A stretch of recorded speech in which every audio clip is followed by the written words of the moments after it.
through there, baby. Now you have gone away. I'm still here. It's been 7 days. I know you didn't think you'd do it, but you saw right through me, baby. Now you have gone away. I'm still here.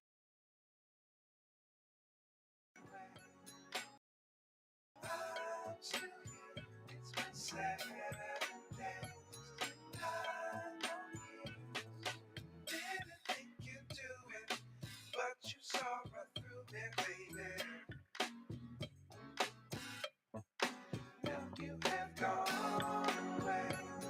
I'm still here. It's been 7 days. I know you. It's been 7 days, and I know you.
Hi and welcome to the 6th annual European Young Chef Award. The competition has just started, and Raul, if we can pan the camera, is busily cooking right now. Here, live on this stream, we will be showing the contestants cooking. We will talk to some of the people that know them. We'll talk to people from IGCAT, from the different regions. And after a quick 4 hours, we will be live here with the tasting and finding out what the jury thinks, and also to hear the contestants present their innovations on the traditional dish they made last night. So stay tuned, and if you could, please share the link to the streaming so that everyone else are able to witness this great moment.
pretty good at it. Not too stressed out. We have anticipated that this day was going to be a little bit more hectic than tomorrow. As I said, the contestants are now starting out in 10-minute intervals. Next up will be Pau from Menorca. Raul here is 22 years old. He comes from Catalonia, which was the European Region of Gastronomy in 2016. Comes from Arenis de Munt, which is a small village halfway between Barcelona and Costa Bravo.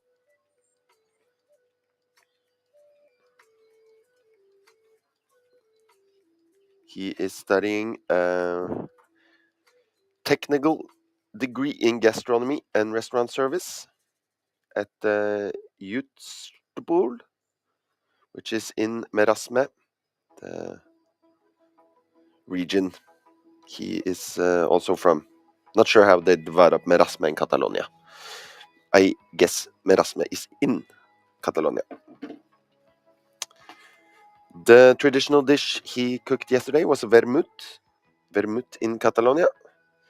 It's best way, as I understand to say it, is bar food, lots of small dishes. He said previously that he sometimes found that when going out to restaurants, it was the appetizers he liked the most. The only appetizer in the competition.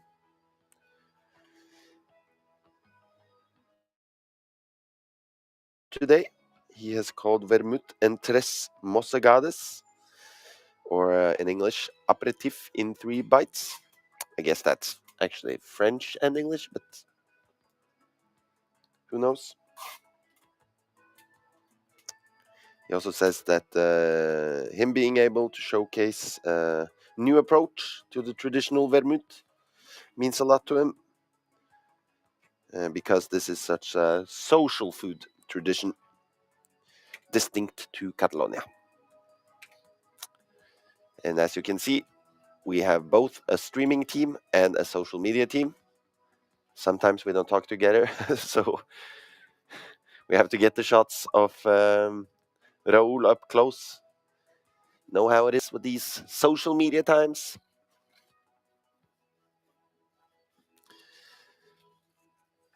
Yeah.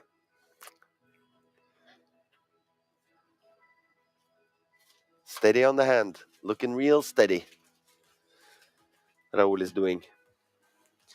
While we are gearing up for Pau from Menorca to start.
So Pau from Menorca has also started.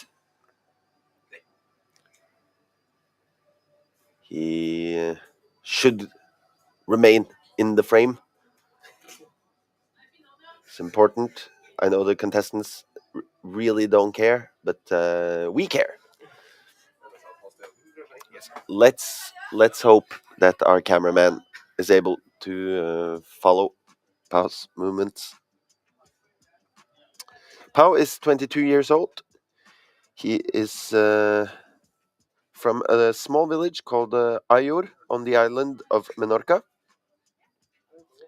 He did a degree in gastronomic sciences at CETUB in Barcelona. Finished with that this year. He's always been passionate about cooking and culinary experiences.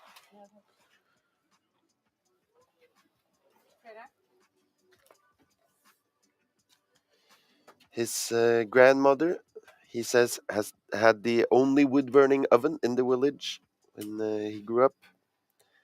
Everyone would come and cook their meals at his house, as well as bake bread and other pastries.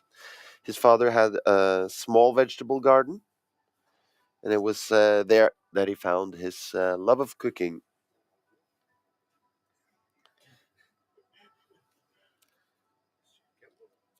His dish is called aubergine plein, or barquettes del Bergenia. It's Menorcan-style stuffed aubergine that he made last night, and today he will be trying to innovate on this in a dish he just calls Menorcan-style aubergine. Simple and complex. Bit of an oxymoron there, or a paradox, depending on how you say it.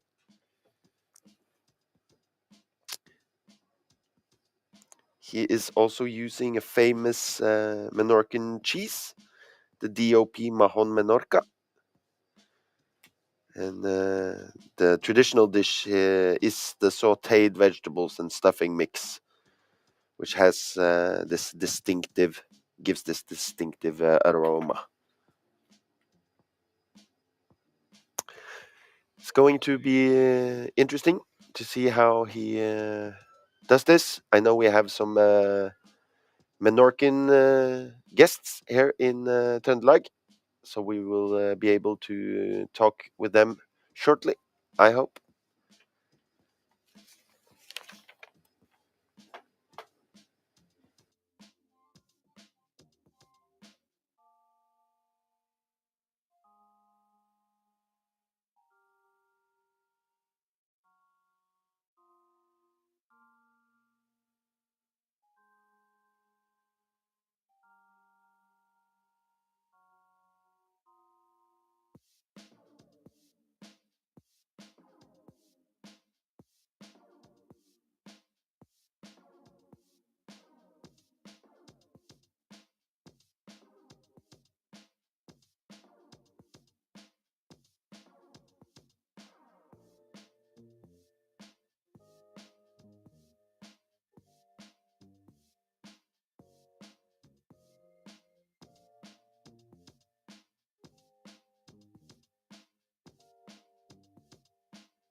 Katarina is also just starting now.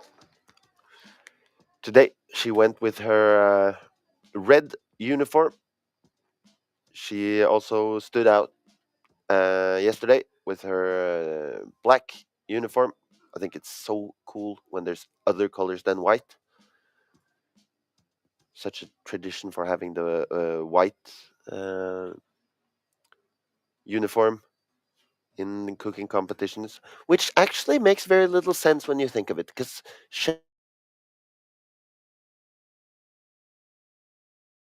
get messy fast. So have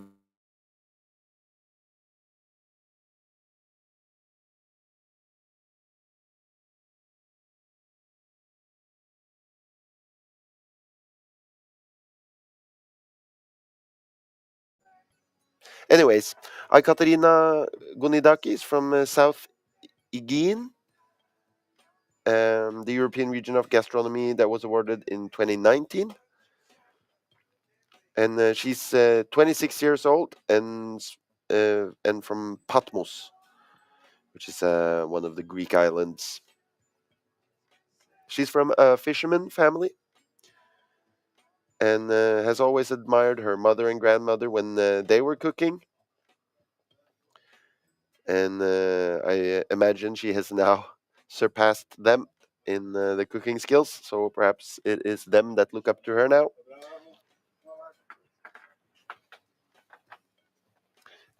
She's just she has finished her studies in cooking at the Anko Academy in Kos.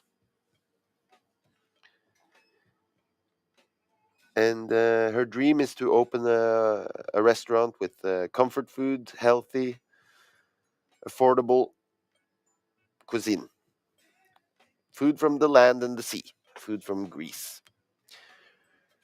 Her traditional dish was kakavia, which is made from a variety of fishes that the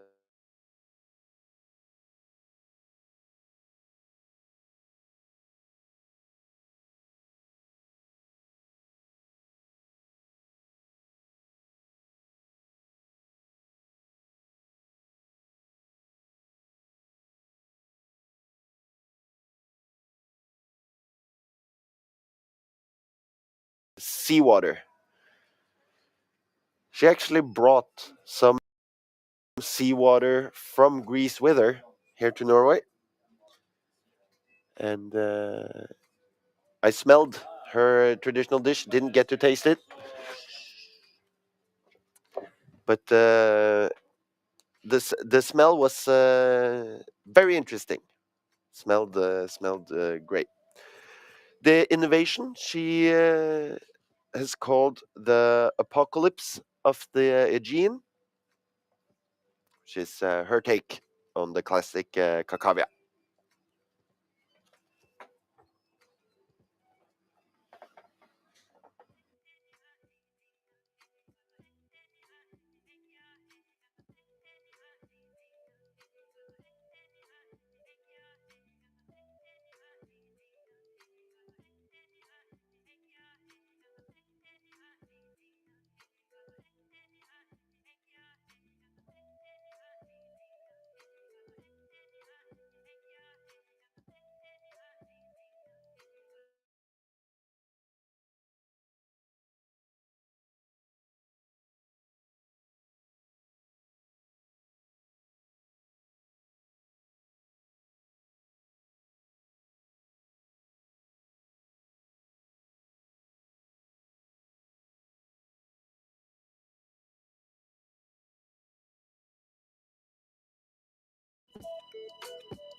Oh, now Pauline has started. She's from Haute-de-France region in France, up north. And Haute-de-France is actually the European Region of Gastronomy next year. She is 19 years old. She's the oldest of 3 kids. She has played basketball for 15 years, saying that that's an important part of her life and being able to be part of teams. She's a team player, which sometimes cooking is too, although not today. Today it's a solo run. She spent a few days when she was young in a restaurant, which made her want to be a chef. She is now studying at the Gesse de Forest in Avenay-sur-Helpe, which I am sure I mispronounced. She has said that going to Norway is a fun part of her chef journey. She likes to travel and travel for food. Yesterday, she cooked the waterzooi of fish squash and roots from the north. That's a traditional dish from Flanders and the north of France. They're bouillabaisse. It's a broth in a vegetable broth in which pieces of fish are cooked. The cooking is then reduced, creamed, and acidicated with a few drops of lemon juice. Usually freshwater fish that is caught in the rivers and streams of Holland. Too small to be sold. And these used to be the protein base for the fisherman meal. So also many vegetables local to the area, squash, roots, tubers, and aromatic herbs. And it is spread widely in the north, Haute-de-France, and the coastal area. The north of Haute-de-France and Flanders, of course, share an ancient history of common traditions and some folklore. Today, Belgium and France are 2 countries, but they share a very common history. The water soy is usually served in brasseries and sometimes in collective catering. It's very traditional for family meals, and there's also a chicken version. Her innovative recipe she calls the Corolla, land and sea. She's been very hard at work, and we can see here now being done with cooking the with chopping the beets. Of course, there is a lot more pressure today when a title is on the line. All of these chefs are very dedicated. They practice for hundreds of hours prior to competition, which is fierce. And getting a good placement here today will surely give a good start to a hopefully long career in cooking.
there.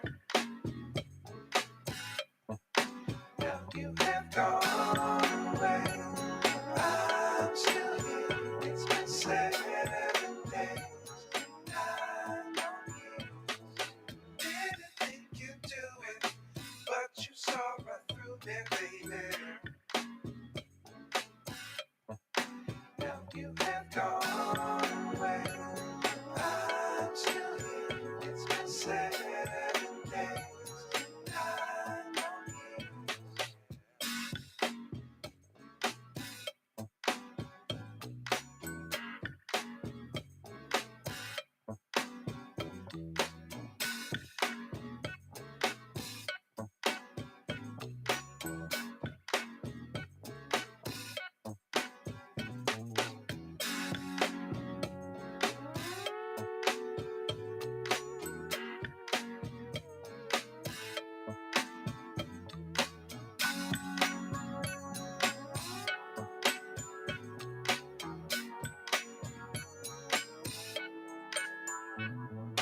Didn't think you'd do it, but you saw right through me, baby.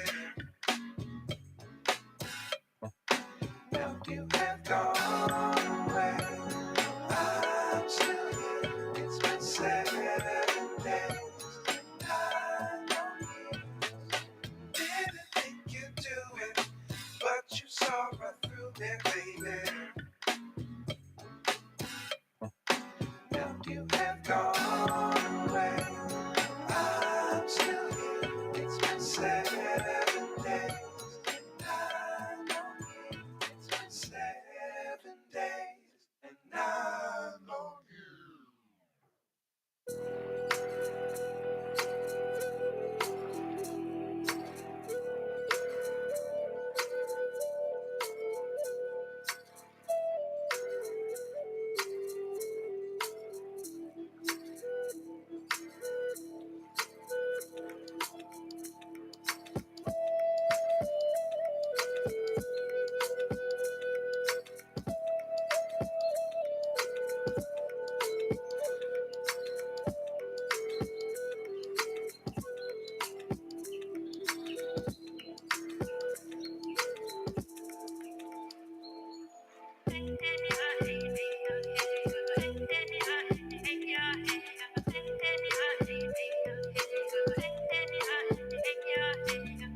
So our fifth contestant, Spella Kuel from Slovenia, is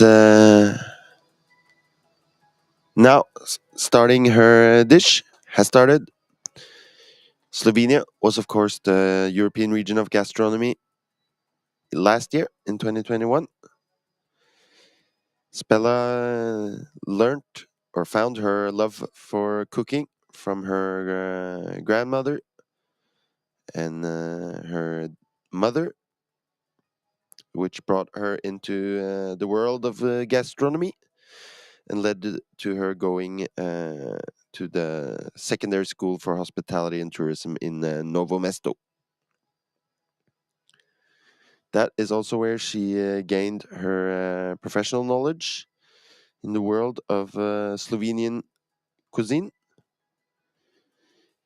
So after secondary school, she enrolled at the BIC Ljubljana Vocational College to the hospitality and tourism program. She's also there upgrading her skills at the school restaurant Cult 316, which is open to the public, and all kinds of chefs from Slovenia and abroad come there to cook for guests and students. These are world-renowned chefs with Michelin stars, and has been a huge success in the Slovenian cooking scene. Her Spella's enjoyment for cooking and culinary competition grew immensely during her rise to the top as the Slovenian finalist in the European Young Chef Award.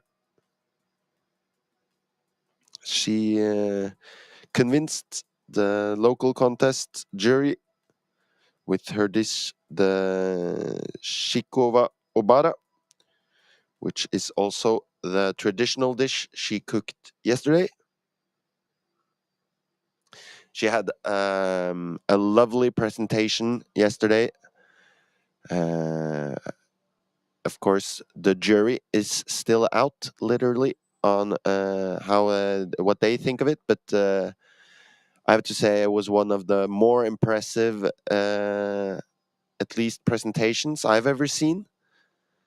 When usually in these contests there might be a wine pairing or beer pairing. She had a local wine brought with her, a traditional glass, and even had her own tablecloth that she brought from her homeland, which seemed to blow the jury away. It's hard to say. They're good at hiding what they think. The Chikova Obara, or chicken stew with wine, is a traditional Slovenian stew made with local vegetables, meat, and liver. It is usual to serve it at various ceremonies, and various soup toppings are also added. It can be a variety of things, but it's usually some kind of meat. And some zigansi made from buckwheat flour or corn, and some cracklings, which is usually the crisp, fatty skin of roast pork. Historically, the traditional stew is prepared with dormouse. I don't think Spella is using that today. When she is making her innovation on the Chikova Obara, the chicken stew, with what she called a baked chicken stew. It is chicken roll with wine leaves, pureed peas, and roasted carrots, some sauteed vegetables, some cottage cheese, some semolina crunch, and some caviar. It's a very modern way. She also has her parents with her, which I had the good fortune to meet, and they're also lovely, lovely people. I'm not sure. Am I allowed to chair for? Am I allowed to chair for different contestants? No, I chair on everyone. They all seem great. That was almost a chair, actually, when I think of it. Okay, now it is time for the jury to go around to ask some annoying questions to the participants. So I'll try to run in there and be annoying with them.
So what is happening now is that the cooking has started, and the jury is going to go around and ask some questions. We don't get to like do a whole interview thing, but I'll try to get there and like pick up what they are saying, and I'll say it to you. You're live on camera. You're all live on camera. Hold the door for the cameraman.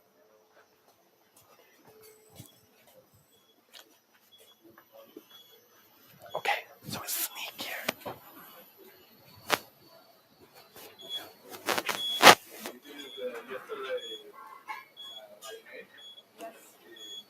Okay. I think Raul is explaining that he's making a panna cotta.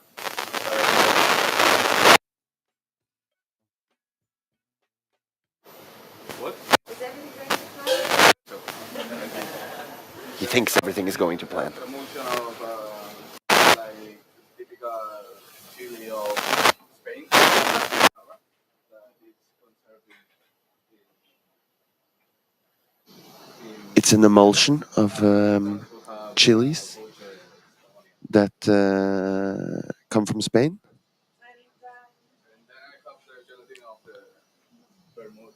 Yes, and he has made a gelatin out of the vermouth.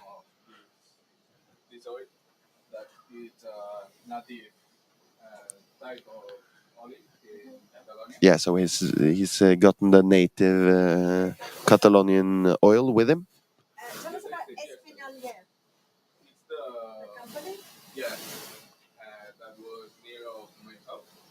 It's like about this year. Okay, so the vermouth that he has brought with him is local to his house, local to his residence. Yes, it's milk, cream, milk cream, to have the panna cotta. I don't know how to say. Yes. Cuajar. Yeah. So you're using this Tine cream to make the panna cotta hard. I'm going to smash it and put a little bit of oil, but just a little bit, and I do it in the oven to. Yes, this is definitely taking some time from Raul's cooking. Oil and want the spicy touch. Okay. You can even see Espen having his grading form with him.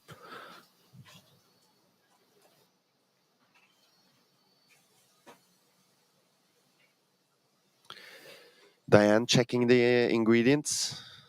I am.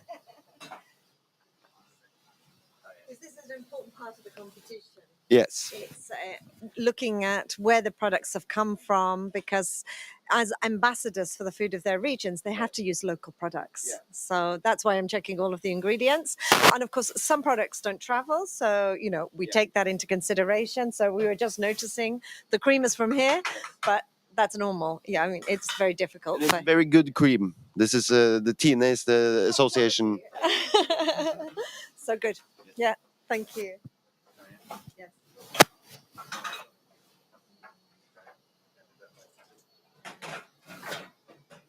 Maybe. Mashed potatoes. Now I think they'll go over to Pau.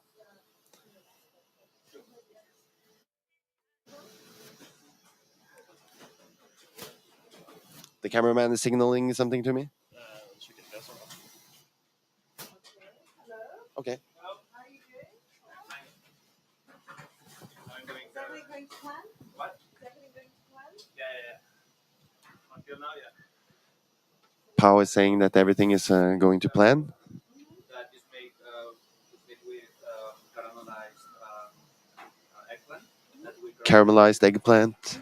because the old recipe, the traditional nowadays no, but the historical recipe from the 18th century was a little sweet. So it's a historical recipe that was a little bit sweet. So we are going to use these two elements that in the past were used, but nowadays He said now that he's innovating, he's going to use a little bit different flavors. Want to make a different kind of contrast.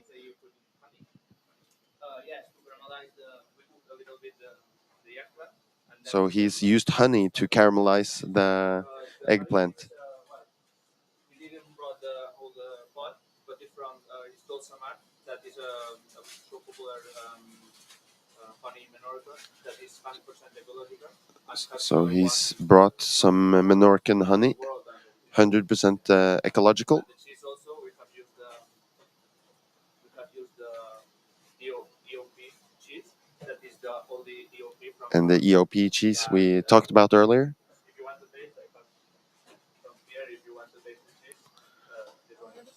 Mm. And you're doing this in detail Yeah. yesterday? And he is using this ceramic pan. Of our cuisine, so the sofrito has to be the base of Yes. the plate.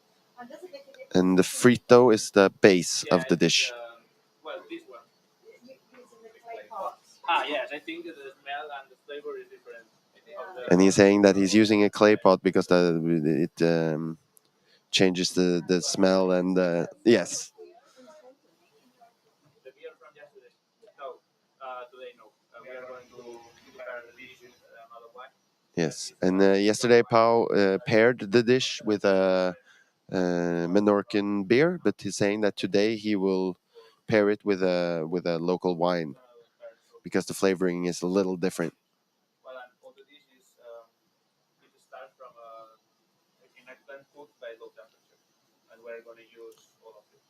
Yes, and he's saying that the thing that he has kept from the dish of yesterday is this slow cooked eggplant, which is the base of the dish. If you want some.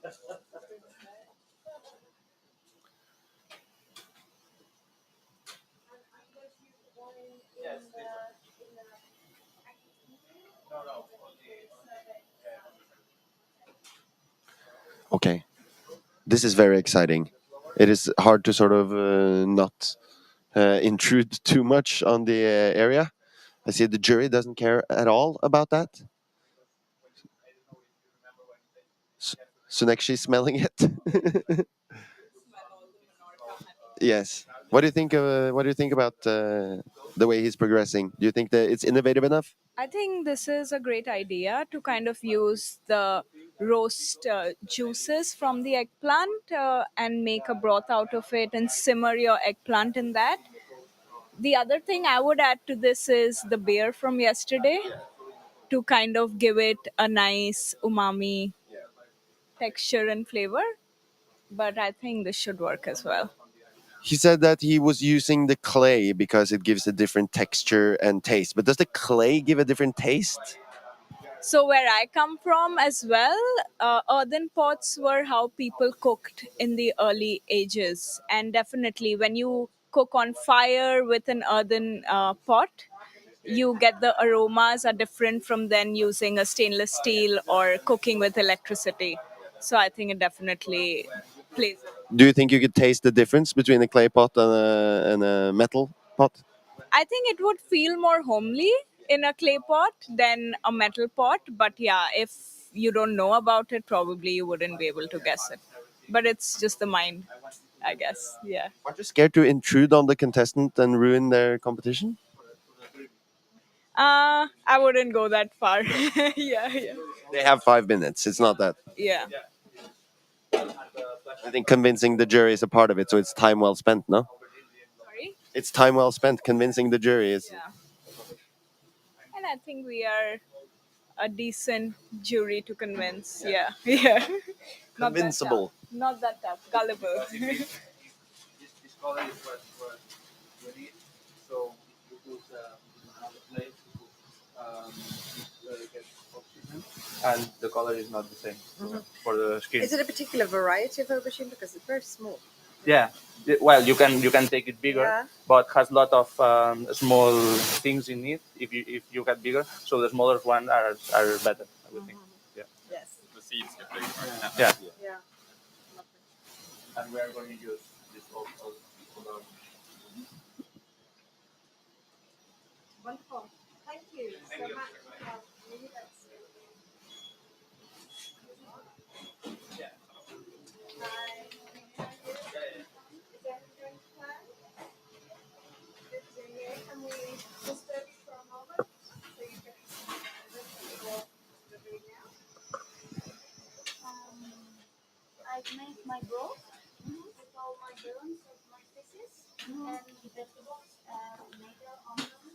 So she's made her broth.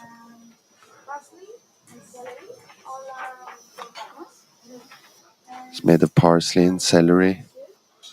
She's making her soup, cooking. Oh my god, that looks... Has anything changed from yesterday in the No, soup and the that's, caldo? that's the It's base. the base. Yes, it's the base. Yeah. And I also put some cherry tomatoes from my brother's garden.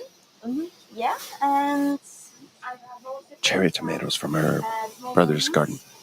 in there to put on my plate. I also made my slipper lobster in my broth to be ready. Here I have my fishes, and I'm cleaning my How many shrimps. different fishes?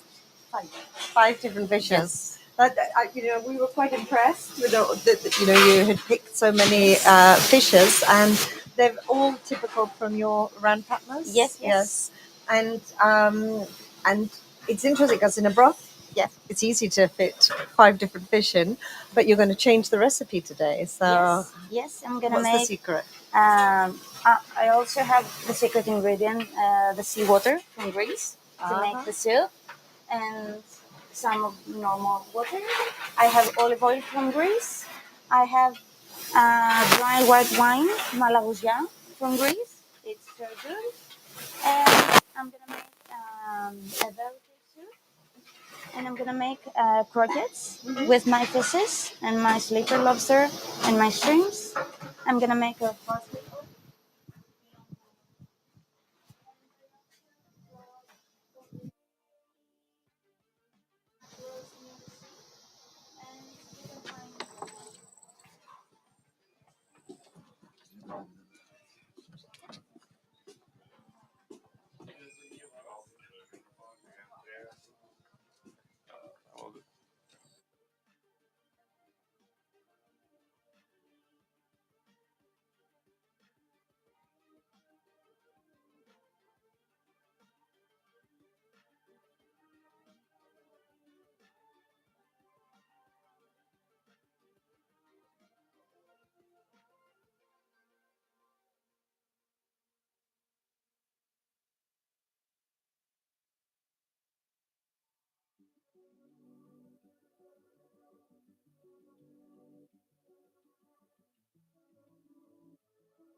So now Ivar Follinglomo has started.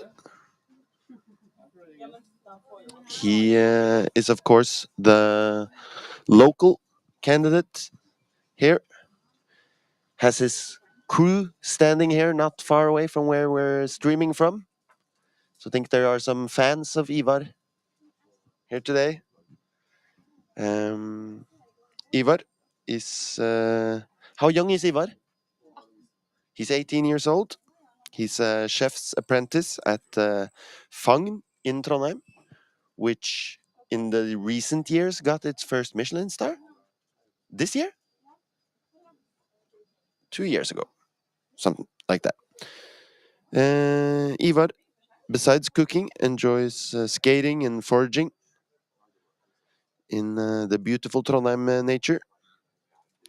He said that he wasn't really planning to become a chef, but he has always loved cooking, and it turned out to be the best choice of his life, short life.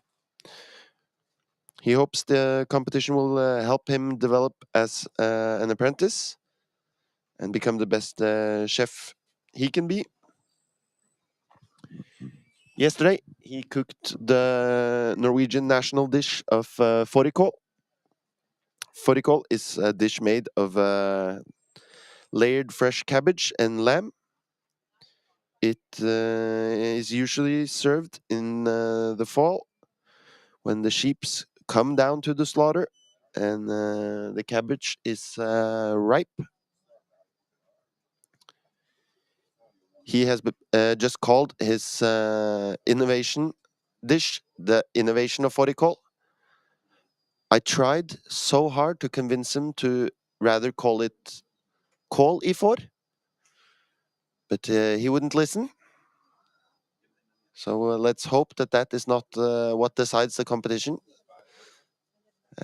Here, cooking, chopping the cabbage. When we divide the contestants the way with the spacings of 10 and 15 minutes, it is of course hard for us in the audience to know exactly where they are in the process, but I think we can say that when cooking fårikål, it's good to start with the kål. You either start with the kål or the får.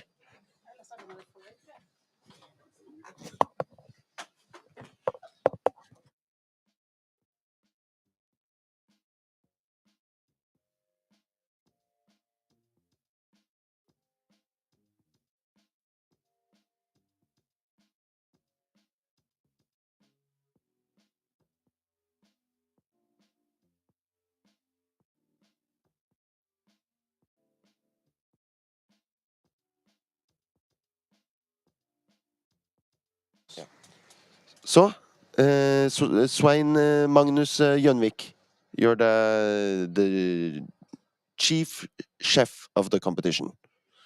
Yeah, that's one way to say it. Yeah, Yes, that's yes, okay. I see you going around starting all the contestants. How do you think it has gone so far? Any? If we take yesterday, it was perfect, and today it's more than perfect. So far, Okay. it's they are very quiet or concentrated, and it seems very very nice with all the competitors that already have started. So so far, very good. When yesterday was a traditional dish that perhaps had a lot of rules to how to do it, today they are allowed freedom to do what they want. So it's a little bit more pressure. Yeah, of course, and they have 1 hour more to prepare today. They're going to use the same ingredients as yesterday, but it's innovation, as it's told, and the innovation is creativity with the And same. And do they have to use the exact same ingredients? Are they allowed to include anything other? They can do what they want, but they Oh. have to. The main ingredients must be a Okay. part of the innovation dish. Yes. So no changing of the different kinds of meats or it and the savory. The people who had savory dishes yesterday have to have savory dishes. That's correct. Yes. That's correct. Any of the innovations you've seen which excite you?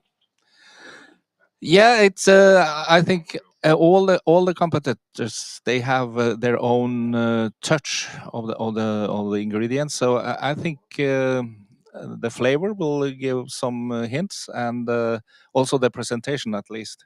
And the presentation of all the plates, that's one thing, but also how they present it to the judges visually, but also when they present by what they speak about. Okay, so it's very very good, and I think it's very equal for all. So we'll see what's happened tonight. Yes, and the time pressure here, because I can see the jury going around asking questions. Is it so that they actually have 5 minutes to spare to talk to the jury, or is this super annoying?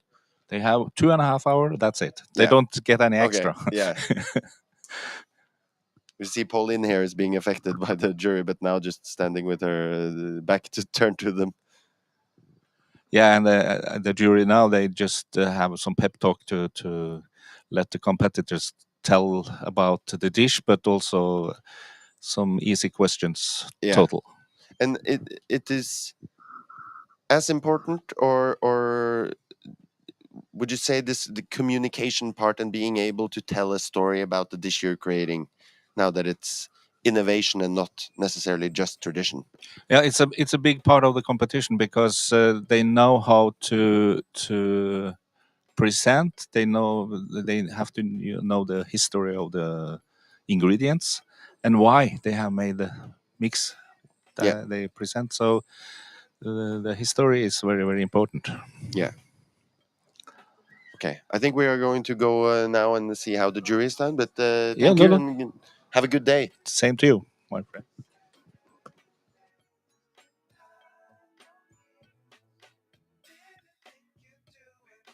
But you saw right through their baby. Now you have gone away. I'm still here. It's been 7 days. I know you. It's been 7 days. And I know you.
The next contestant that has started is Oliver Kim Sørensen. He's from the central region of Denmark, just 17 years old. I think he is our youngest contestant.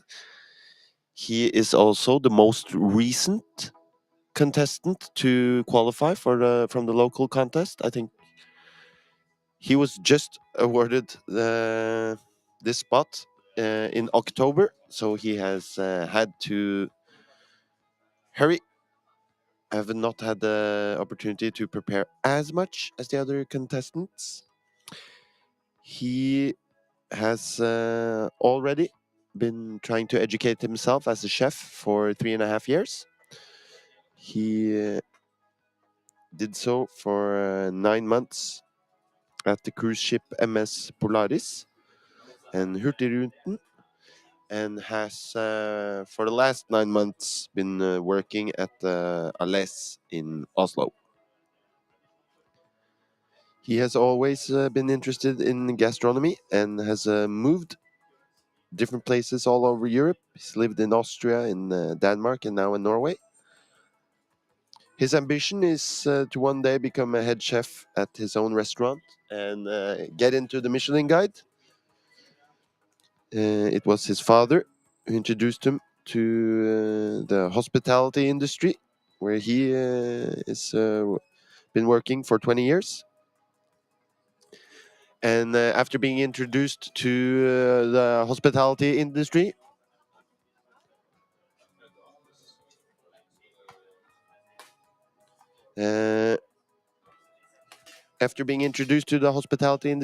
Oliver looked at the different roles there and decided that the chefs were the coolest people in the business. So he decided to dedicate his life to the world of gastronomy. He says that he finds inspiration from high quality products, thinking of what he can do with them, and also cites social media and Instagram as a good place to find inspiration when knowing what to cook. His traditional dish is called brænde kjærlighed in Danish, or burning love. It goes way back to the 1800s, back when Denmark used to own Norway, but we've totally forgiven them for that. And pigs are, of course, something they produce a lot of in Denmark and have always been a big hit there. The expression "burning love" is a Danish expression for really loving someone. And in the old times, I guess still also today, there was nothing more loving you could do for your husband or wife than give them a nurturing, warm, and tasty meal. It is classic comfort food, and brænde kjærlighed has become one of the most iconic dishes in Denmark after World War II, because meat came and replaced potatoes as an option in the diet. We don't know exactly what he is doing for his innovation, but that is going to be interesting to find out. He is an amazing chef. I've had the chance to talk with him. He has won several other competitions. He told me that the last time he was in a competition, he had to cook for 46 people. So I guess he's having an easier time portion-wise today. Smaller casseroles. But we also all have to remember that also small casseroles has ears. If anyone has heard that expression, that's a Norwegian saying. Yes. We wish Oliver good luck. We'll try to get back into the kitchen and hear what the jury is saying to him.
Cream.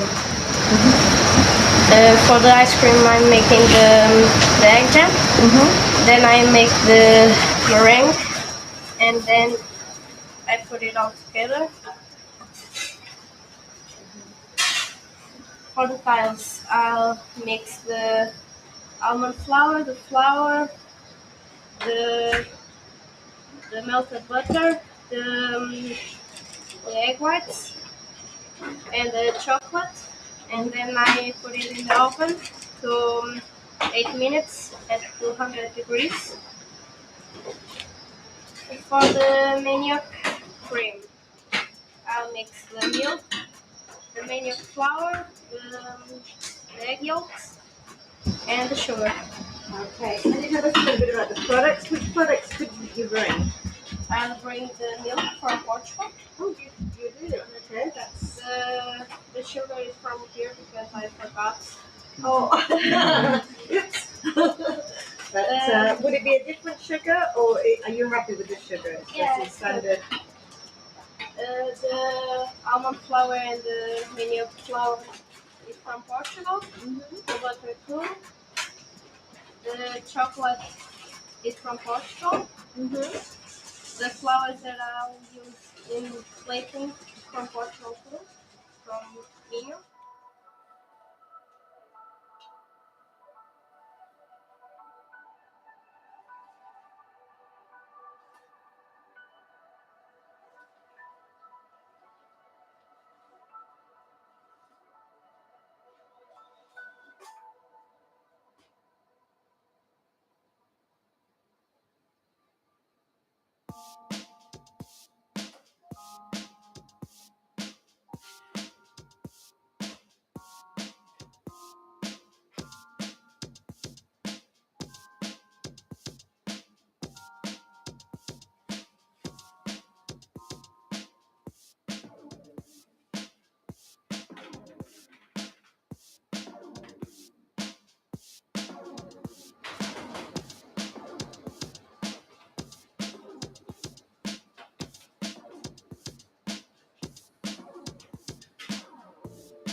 Dere har elever som hjelper dere? Nei, de har vært der eller hatt det nå.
Didn't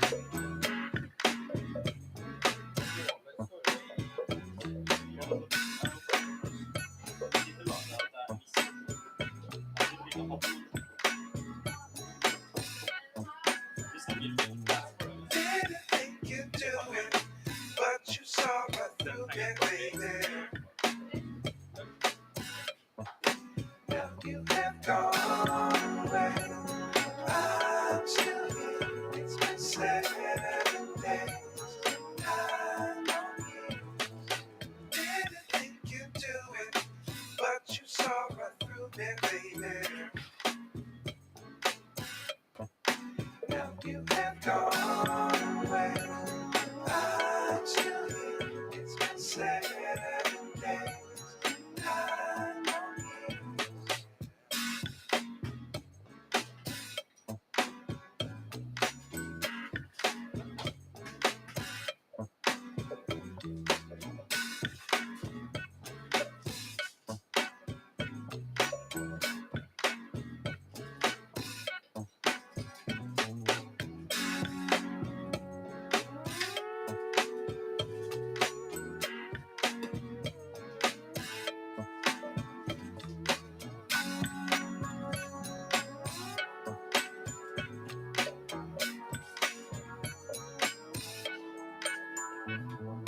Didn't think you'd do it, but you saw right through me, baby.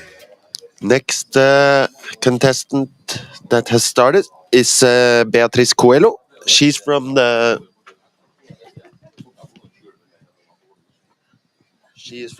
Minho region of Portugal. She is a student at the technical course at cooking or in cooking pastry at ETAP Professional School in Villa Praia de Ancora. She did her first internship in Portugal in a 4-star hotel. And in the 3rd year of her course, she had an internship in Malta, in a hotel there. Her dream is to have her own pastry shop, which is based on bringing back the sweets that exist but no one knows about.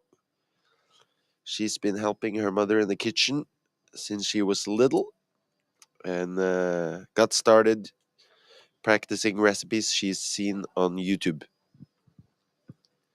She hopes that her participation here in the European Young Chef Award,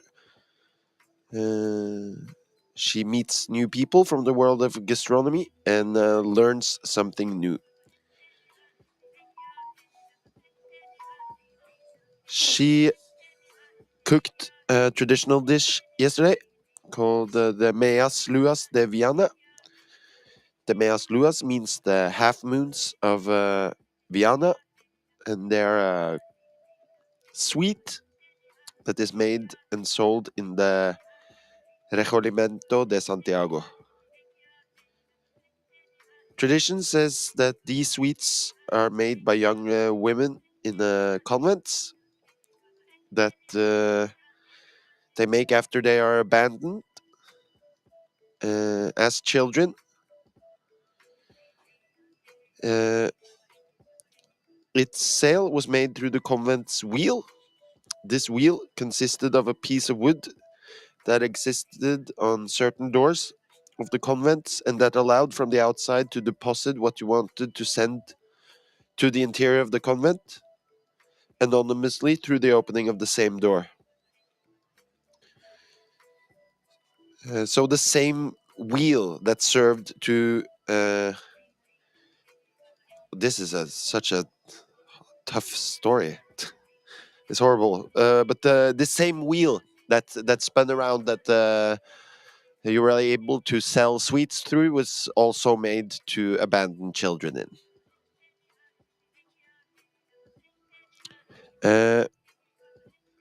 People also put money in this wheel, and yeah, basically using the same wheel for trading as for abandoning children. That's not that's horrible. She is working hard now She has actually this wheel is made by a local craftsman in her town. And she's very proud of it. I saw the serving yesterday, and she brings it with her up on stage. So it's going to be interesting to see how she innovates today with the serving. I don't know what her innovation is exactly, and also not tasting the dish yesterday. I'm not sure how it's going to be, but it seemed like the judges liked it.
Yeah.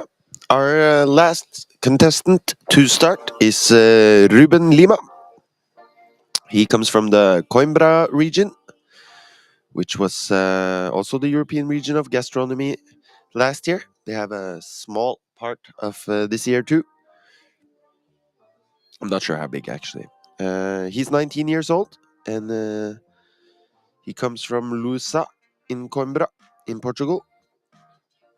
He's just now finishing the course of kitchen and pastry at the School for Hospitality and Tourism in Coimbra.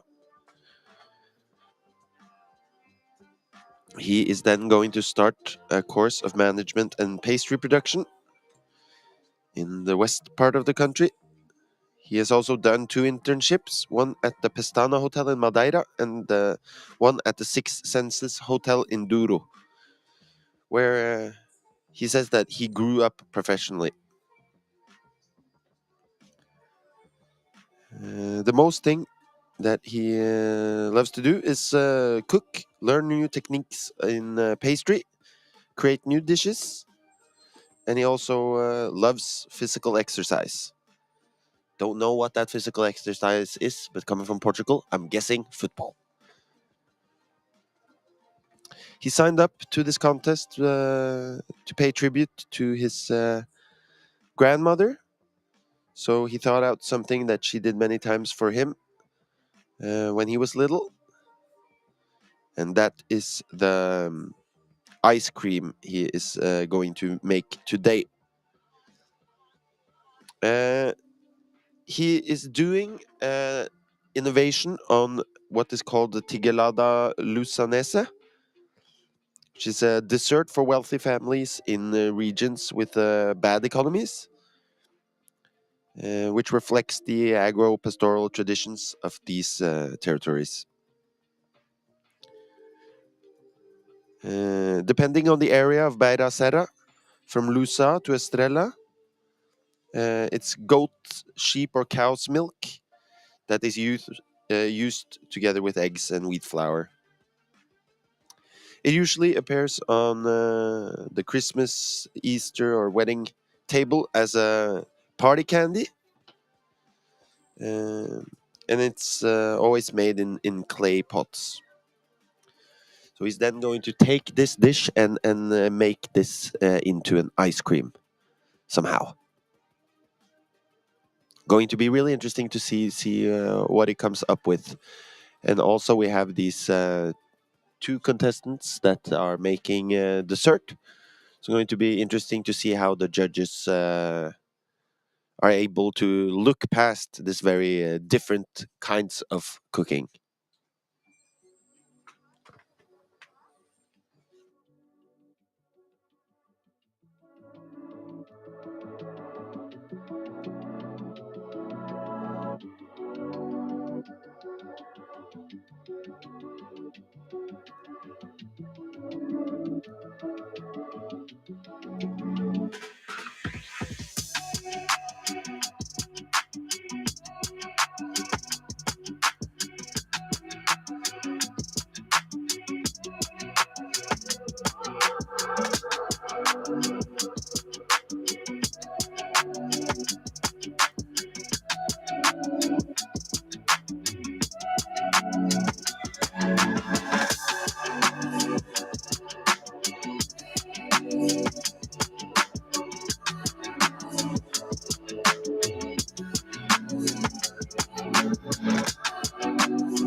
have gone away, I'm still here. It's been 7 days, and I'm on you. It's been 7 days, and I'm on you.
Are we good? Okay, so I'm standing here with Baptiste and Stephanie from Hot de France. Are you proud of Pauline's performance so long? Absolutely. Yeah, she's a very good student. She has been selected by all our regional jury member. It's a pleasure for us to be here with a so good candidate, and of course we are proud of her. Yeah. And this dish she is cooking, is it the dish you love? Do you like it, Stephanie? Oh yes, I Yeah. like the water soy. Is a typical is typical in Region Hauts de France. Yeah. And it's amazing. Yes, and it's if I understood it correctly, it's freshwater fish. Absolutely. And Yes. yes, and when we were talking about Pauline, it seems because Hot de France for us that aren't very good at geography, exactly where is it? It's the region of France between Paris and Belgium. It's a very huge region, 5 departments, 6 million inhabitants. So yeah, we're trying to mix different elements. We have fish coming from the sea, and 3 hours far from there, they are using some roots like carrots and actually celery. And yeah, my food vocabulary is not that good, but yes, different products from all the region. Yes. Accompanied by local regional beer from Hauts de France. Okay. And Hot de France is, am I saying it correctly? Absolutely, Yes. Hauts de France in French. Yes. Is the region of gastronomy next year? Absolutely, for the whole year. Yes. Are you looking forward to it? What are you gonna do? Of course. We have been preparing with all the different stakeholders from our region, the regions, campus, because we are a network of hospitality school in your region, and agricultural chamber, many things to put in a calendar all the different gastronomic events we will have in the region. So we should have something like between 150 and 200 different events around the year. So then I know where to go next year. Oh yeah, and we are waiting for you anyway. Thank you so much for taking the time. Go enjoy the contest. Thank you very much. Thank you.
So I am standing here with Sari Kaasinen. Sari Kaasinen. Yes. Sari Kaasinen Great pronounced. from Saimaa.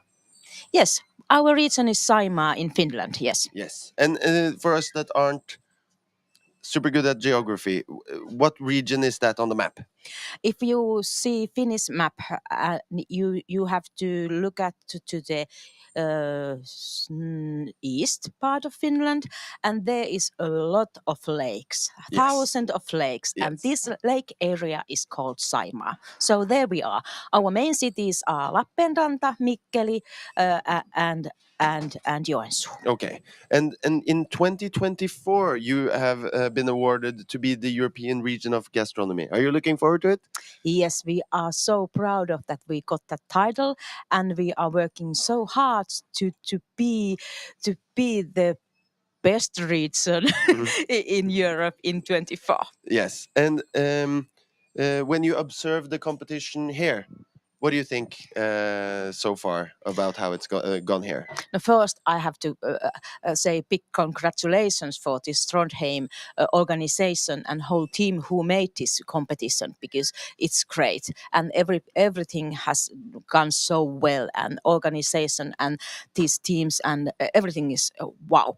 So if we want to do that competition in our area, there's so much we can learn from here now. Yeah. There are no Finnish contestants this year. Not yet. Not yet. But if do you have any advice for any of these young chefs that are going to go start a career now, or do you have any favorites? So many questions. But if I first start, we will send one for sure next year, because we have to start the whole project immediately when I go home to have one competitor to next year competition, and maybe we have that competition in Finland in 24. But when I have seen and seeing and looking for them very carefully, all the young chefs, I'm already so proud of them. But what I wait for them today is that they really show how proud they are and what the pride they have on their own food culture and their own heritage, and then that storytelling. That's the most important part on food. For example, when I'm saying that this moose is shot by my father, everybody's wow. Yeah. That these stories are the most important thing. Of course, how that food look like and how it tastes, but that how you present that whole thing is the most important, and the passion and the shine in the eyes. Yes. Okay, we have to get to the restaurant because we're about to present our first. But thank you so much for taking the time. Thank you. Thank you.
All right. Then it is time for the first contestant to start presenting their dish. This is Raul Gisbert. Raul, you have 3 minutes to present your dish for the jury. Okay.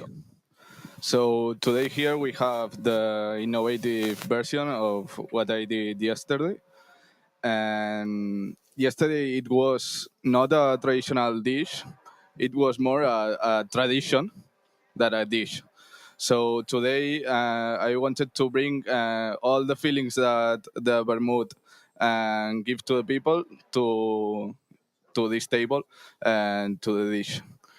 And I tried to take all the flowers and all the ingredients that we used to use in the vermouth, but in a other way, and all in one dish, because the all born and in the way to share the food, and the start idea of the dish was like a sequential dish, and the organization 3 weeks before they told me to that's not allowed, and I have like the challenge to do it in one dish.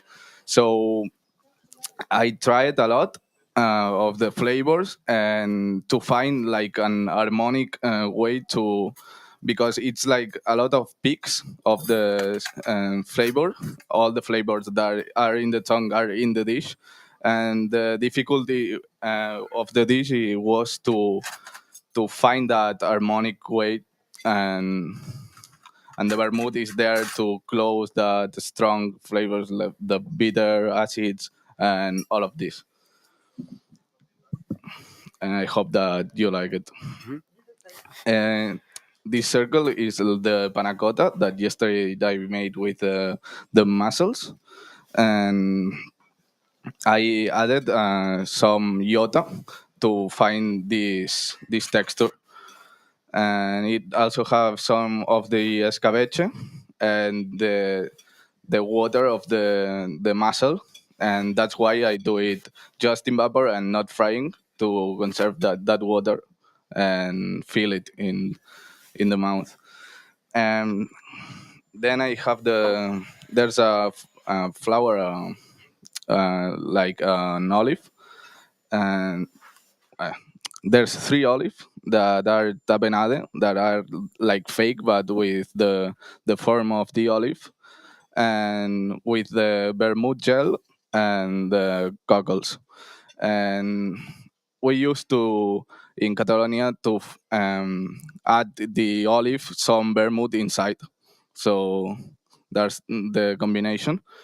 And then we have an ice cream of olive, oil olive, that it's a native type of olive in Catalonia. And I'm gonna have to cut you off there, Raul. I'm so sorry. We have a time schedule to keep. Is there anyone in the jury who has any questions? Anything they would like to say? Yes, Sunakshi? So, what kind of regional and sustainable techniques of cooking have you used? And we use, as I talked with Diana, we take all the ingredients in just the grams that we need, and trying to don't throw anything, and obviously using like an organic way of cooking, and all um, the ingredients are near of our school in my house, and we try to like do a circle in the gastronomy using the things that we have, and like element, we just work with each other, and try to find always the good way to act. Diane? We saw when we visited in the kitchen a lot of local products. Can you tell us about the companies that you took those local Yes. products from and how you use them in the dish? Like in yesterday, I used the vermouth that is from Spella. That is a shop and very near of my house, and they work with local products, and also the oil, as I say, that is a native type of oil, and work it always with an ecological way.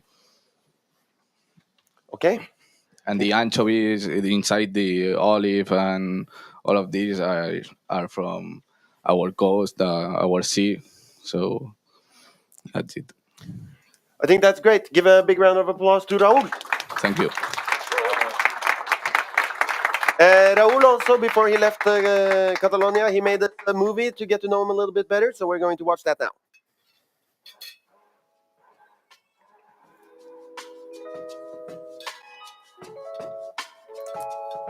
Whew. And we're out. Soc en Raül Gisbert Bermúdez, tinc 22 anys, soc d'Arenys de Munt, i el que més caracteritza Arenys de Munt culinàriament és que la cuina de proximitat es pot fer molt fàcil, ja que a 2 passes cap a la muntanya tens grans ramaders, agricultors i verdures de gran qualitat, i 2 passes cap al mar doncs tens molt bon peix, tens la llotja d'Arenys de Mar, les gambes, el calamar, i en fi, és un gran producte. Llavors, fer cuina a proximitat a Arenys de Munt és molt fàcil.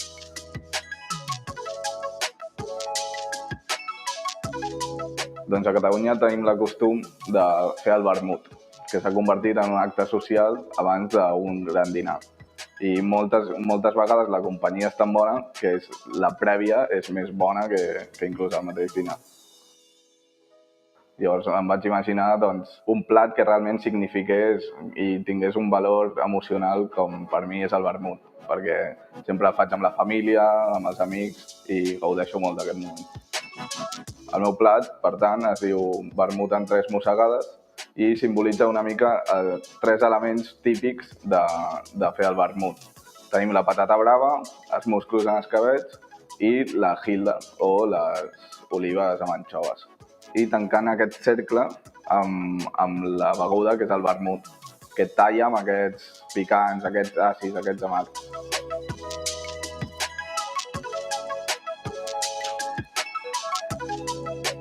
Doncs per mi la cuina catalana, a part de moltes coses, també és història, ja que a nivell de maquinària hem sabut evolucionar fins i tot d'un morter a, per exemple, un runner, l'última generació d'un runner. I hi ha les possibilitats infinites de fer tant picades com coccions, com el que vulguis. I també els recursos, ja que Catalunya doncs, té geogràficament molta varietat, tant de relleu com de producte, i això el que fa és que tinguis moltes possibilitats gastronòmiques.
The next contestant up is Pau Sintes. He's from the Menorca region. Pau, now you have 3 minutes to present your dish. First, if they can have it, all the plates. Okay, let's allow the jury to.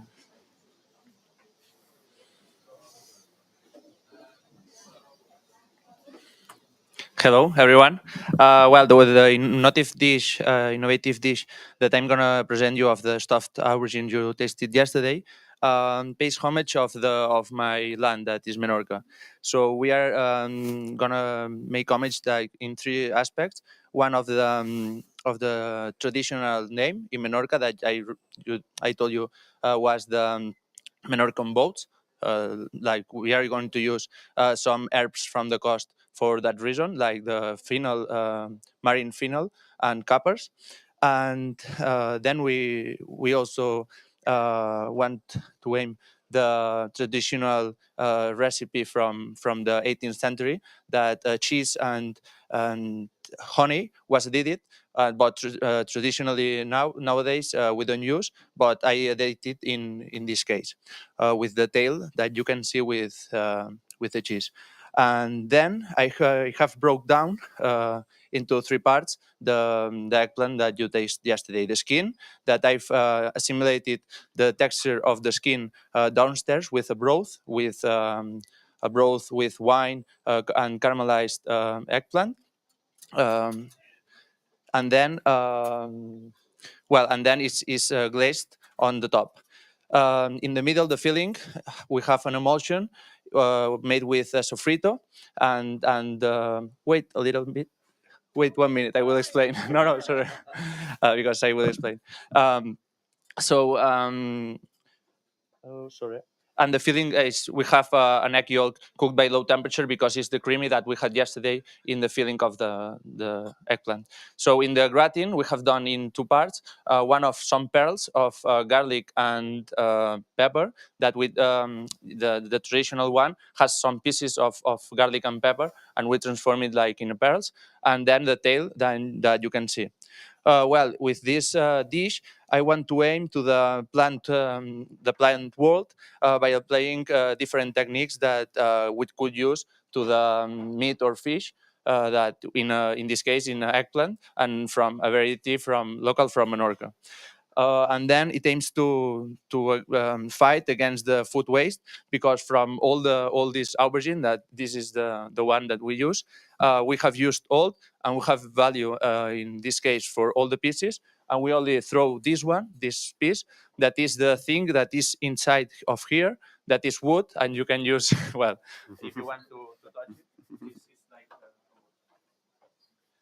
and finally, I would like to present the final part that we have an ingot that is the total simplification of the dish. No, we have simplified it and against the more sophisticated that you can see that is the shape as an aubergine. So the ingot is stuffed by the sofrito that is the base of our cuisine, and is the total simplification of an eggplant, a stuffed eggplant that you tasted yesterday. So we have if you can taste first the ingot to make context, drink a little of wine that we have to perform. It will perform our mouth, and then you can start you can do it like this and eat all the plate, please. Thank you.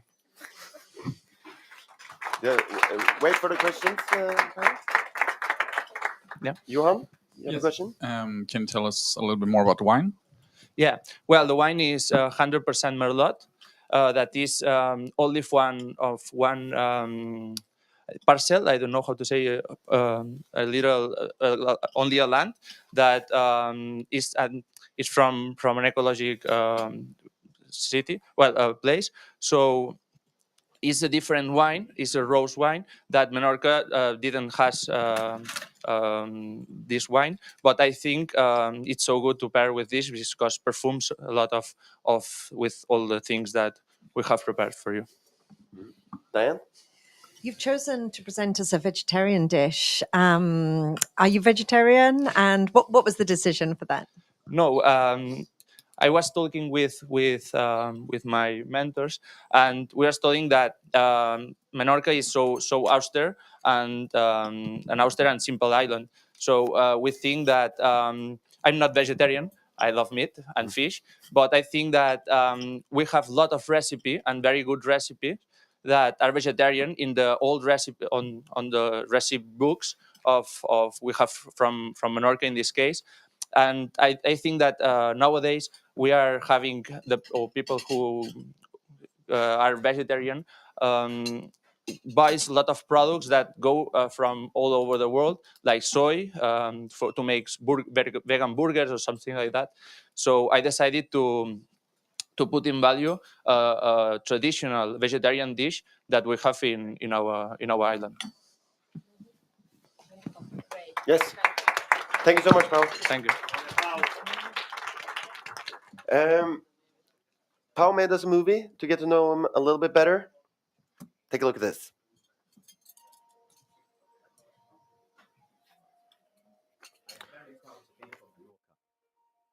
A little island in the Mediterranean where the northern winds blow in winter and the fields burst forth with life in spring.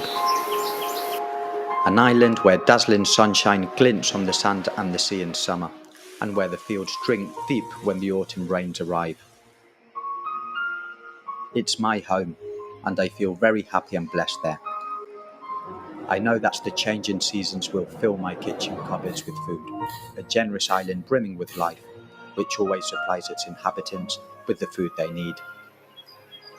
Here, salt sprinkles crystals of light on our food, discover the ancestral flavour of life, which is unique and different from one place to another, singular and special.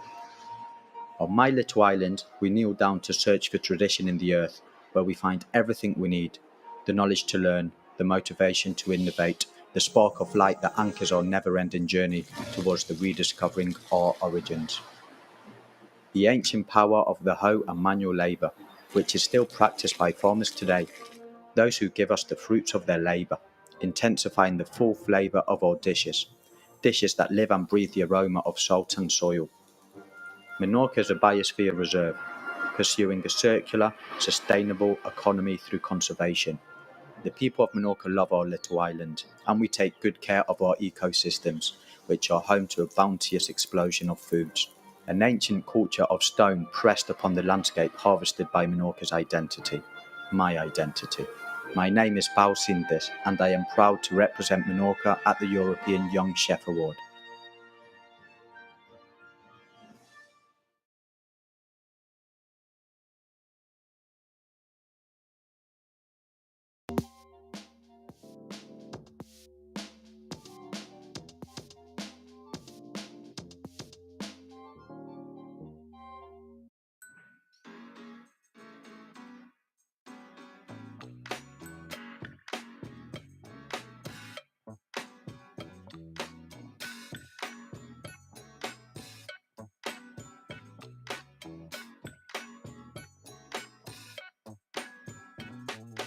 Didn't think you'd do it, but you saw right through me, baby.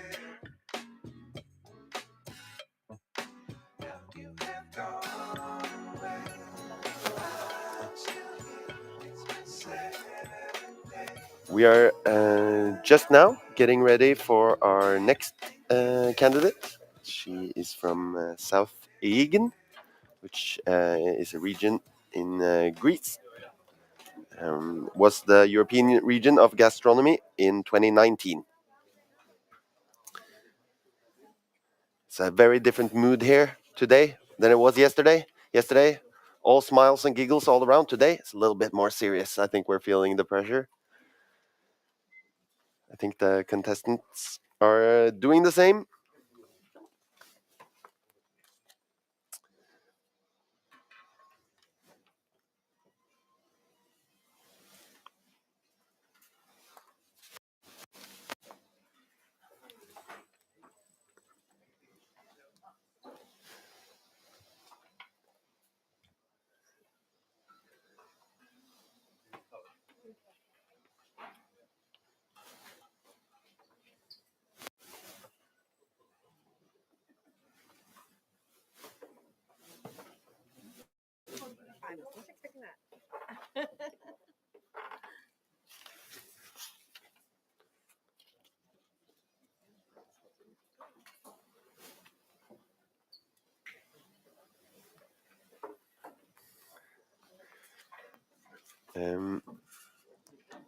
Katarina, you start your 3 minutes when you are ready. Yes, if you can.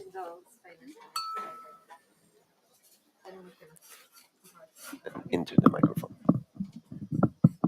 That's fine.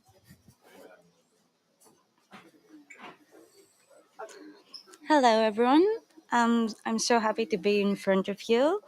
It's a great honor for me, and I feel really lucky to have an international jury to taste my food, my memories, my life, my apocalypse of aging.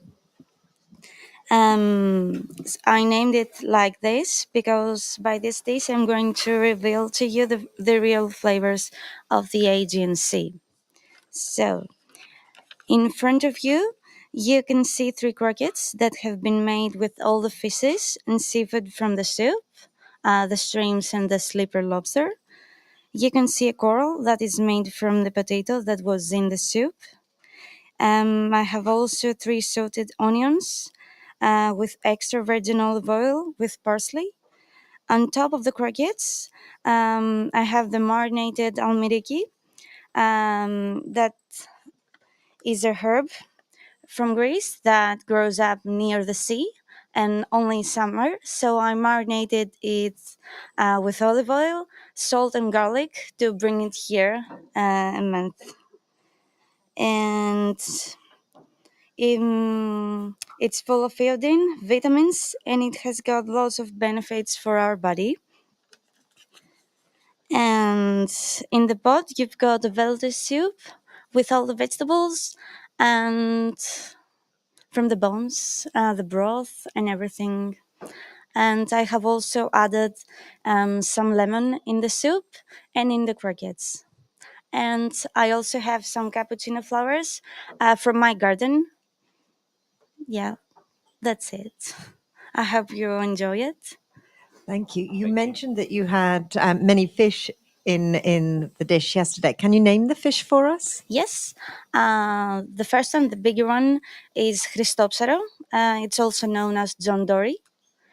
We call it Christopsaro because they say that Jesus caught it with his hands, so it has 2 black spots, left and right. And because he heard it moaned, he felt sorry for it and he put it back in the water. I have also put Sparus orata. It is known as Tsipura in Greece. It has got lots of benefits for our health, and it's like the best fish in Mediterranean for us. I have also put Scathari. It's known as Cantharus. I have put sea bream, white, and red scorpion fish that has some thorns on top of it that have poison, but if you cut them it is okay and it's very delicious and nutritious. And did you cut the fish yourself? Yes, my brother is a fisherman and diver. He's a professional, so he caught all these fishes and the sleeper lobster and the shrimps for me to bring them here. So I didn't know which fishes exactly I will bring because I didn't know what he will bring from the sea, and I was lucky because he brought me great fishes. Yes. The decoration that you've got on there, the coral. Yes. What ingredients did you use in there? I've put potato, flour, olive oil, and some salt and egg white.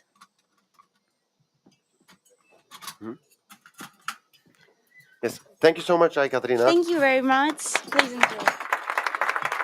Katarina made a short film to show us who she is. Take a look here.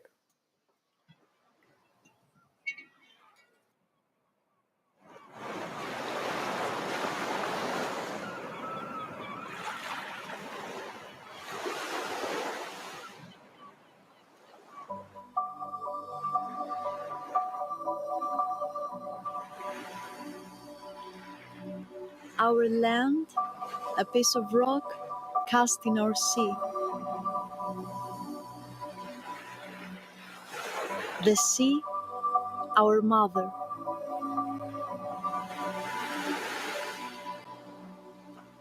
The sea is the first thing we see at dawn, the first sound in our ears, the first thing we taste after our mother's milk. The sea, inexhaustible, vast, full of surprises, always offers her children something new.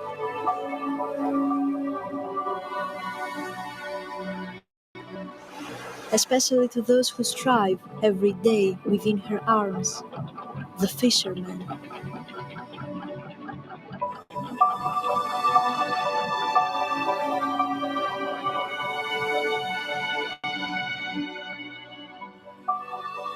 The knowledge, the experience, the art, the wisdom are passed down from father to son, along with the need to survive.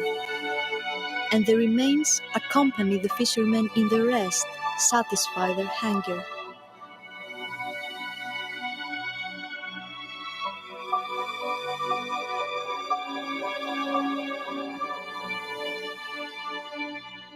Wealth in the pot, kakavia, the blending of all these flavors.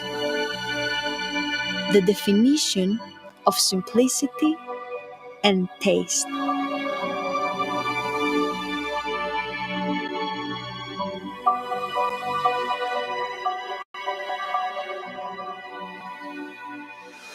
The apocalypse of secrets. How else? This was the first whisper of my homeland, my island, Patmos. And then the fragrance slipped from the window, escaped home, knocked the neighbors' doors, and made its way to the port. It embarked on the boat with me, accompanied me to Kos, where I made my first steps in cooking.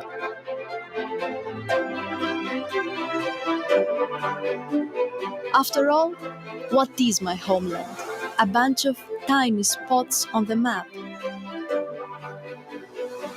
You are what you eat, and food is your medicine, as our forefather Hippocrates used to say. Pure, natural ingredients and the simplicity so differently repeated. With respect, love, and imagination, we seize it gently from the hand to head it to the future.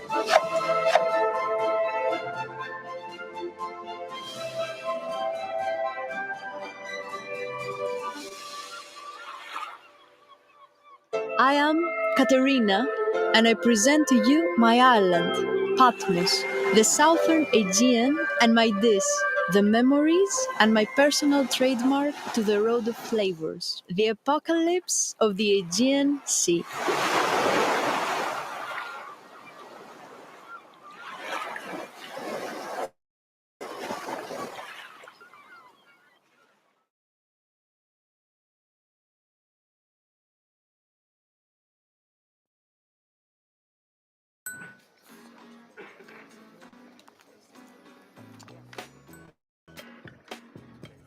Yeah. And we are back. There's a little activity in the kitchen. The last Sven Magnus is trying to get the last dish we have here. The fourth candidate is going to be Pauline Plus. She's from Haute de France, our fourth one. Then we have 5 after that. So we're getting well into it here at the 6th Annual European Young Chef Award, if you don't know what you're watching. See, Pauline here is hectically trying to finish. Let her do that, and we'll be right back with her dish.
there, baby.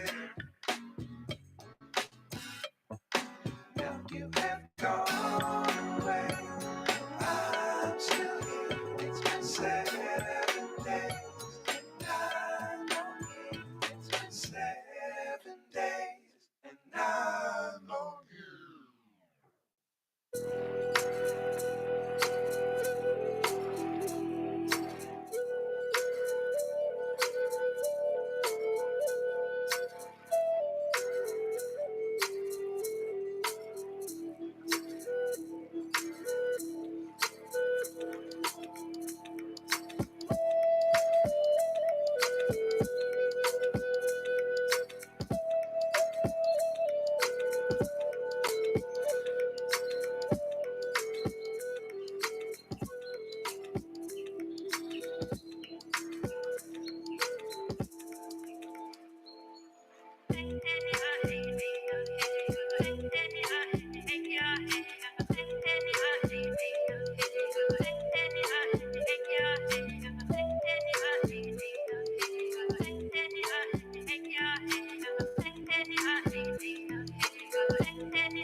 Okay.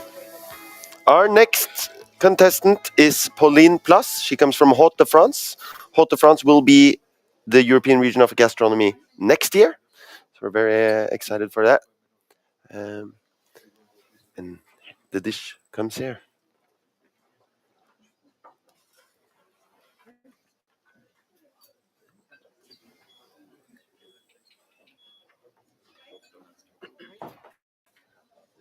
Right on time.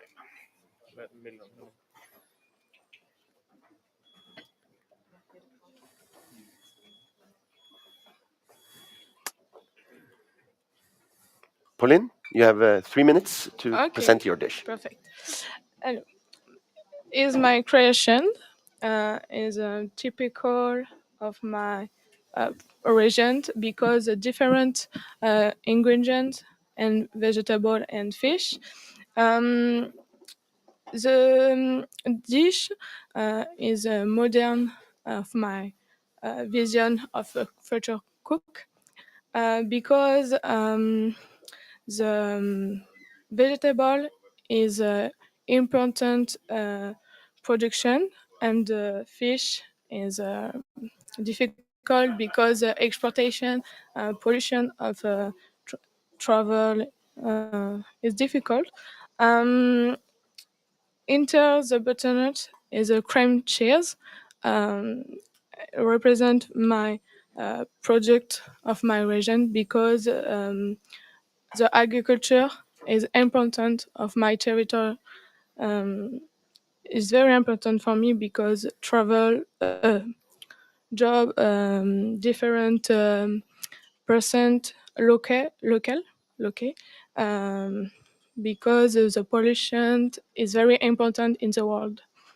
The dish is new version of the water soy because the project is identical of the after day. For accompanied to dish, I propose one beer. Is typical of my region because I not product wine because the territory is very cold. Yes. The beer is light and introduce very bleak and oxygen and fermentation and production of the beer. That it from me. Yes. Thank you. Any questions from the jury? Gaetano? May I ask which kind of fish do you use in your plate? Yeah. I use different fish. Donc, bar is a grand production of my region, and mushroom more because traditional cook is a frit moule. Is very tradition of my region, and oyster because grand production for my region. The dish is a small part salt because today is important to reduce the salt of cooking. Yes. Any more questions? Yes, Yeah? Espen? do you get a lot of help making the dish, or is it, do you feel this is you on a plate, this is your cooking style? Please repeat the question. Did you get a lot of help Yeah. developing this dish, or it's your style? Did it turn off? Okay, I'm sorry. Is it? You can translate? Okay, thank you. Okay. C'est un plat qui te représente, que c'est toi qui fais comme ça, ou tu as eu beaucoup d'aide sur ça? Je l'ai in my creation and help my teacher as my mentor is today, Christophe. Thank you so much. The result is my image because finesse and rigorous of the dish is important for me because I perfect perfect vision of the cook and dress the dish. Yes. Thank you so much. A big round of Thank applause you. for Pauline.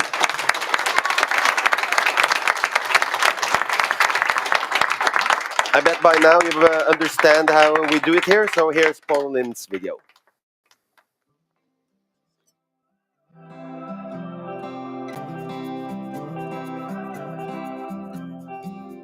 Hello, my name is Pauline Place. I am 19 years old and I live 15 minutes from my school in a small town called Bonny. I am currently in the last years of my bachelor in hotel and catering. major in cooking at the high school IGCAT de Forest in Aven-sur-Helpe, Hauts-de-France.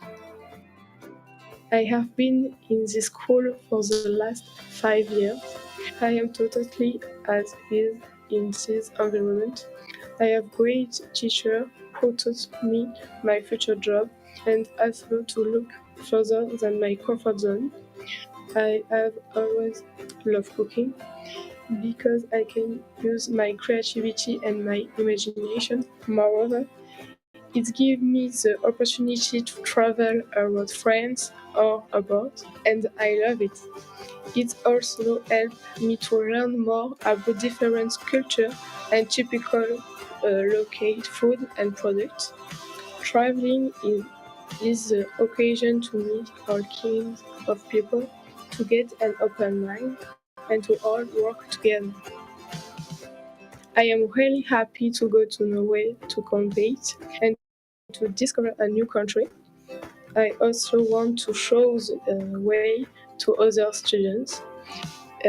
It's important for me to let them know they have to keep trying, even if it's hard. Last but not least, I want to say a big thank you to all the people who believe in me and support me ever since I began. Without them, I would not be here today. Let this adventure begin. Hello, we're here for the European Young Chief Awards. We're in Aven-sur-Helpe. We are the team from Hauts-de-France, and I'm the teacher of Pauline Place. She's going to be in the competition in a few weeks now, and she's working on it. We work on the dish. We used to do it in north of France, the Hauts-de-France, and we mix it to become something a bit modern, and she's dealing with it since a few hours now.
We are ready for our next candidate. Her name is Spella, and she's from Slovenia. Of course, the European Region of Gastronomy last year in 2021. very excited to see what she comes up with.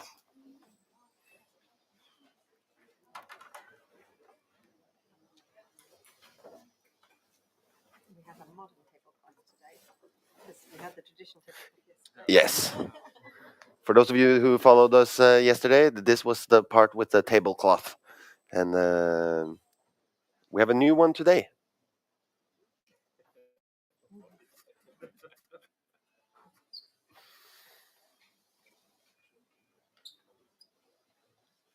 Here comes the food too.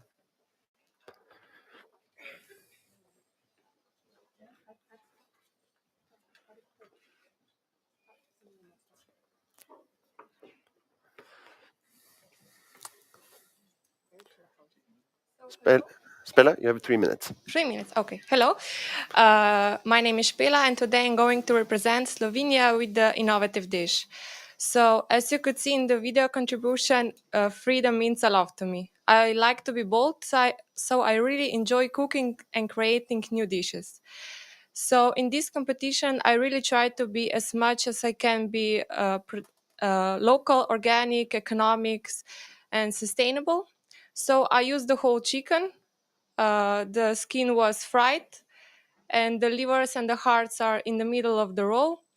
Bones I use for stock, and the meat for the roll. In the roll, we also have leaves from vine, from my vineyard.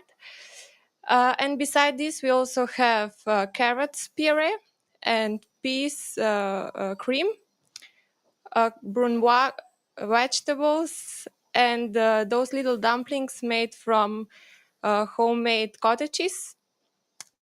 And we also have buckwheat cracker with Slovenian honey, and in the shape of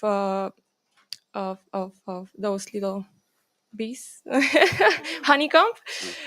Because in Slovenia we have our traditional bee. It's called kranjska čebela, kranjska bee. And on the top we have caviar from cviček, from wine. And yeah, I bring this black tablecloth because soil in Dolenjska region is darker than usual because of lots of minerals, and the plate represents rocks and stones because Dolenjska is rocky region. And we have those little hills on which are vineyards. So this was my presentation. I hope you enjoyed, and I am inviting you to Boutique Green Slovenia. Thank you. Does the jury have any questions?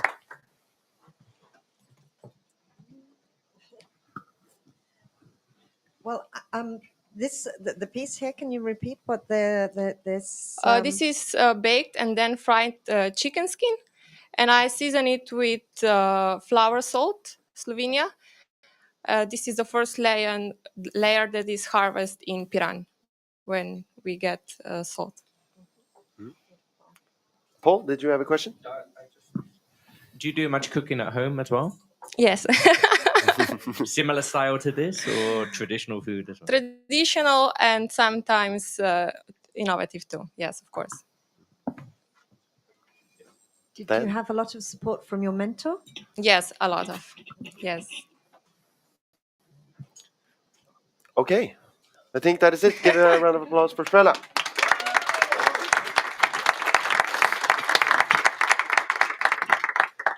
Spella also made a film for us. Take a look.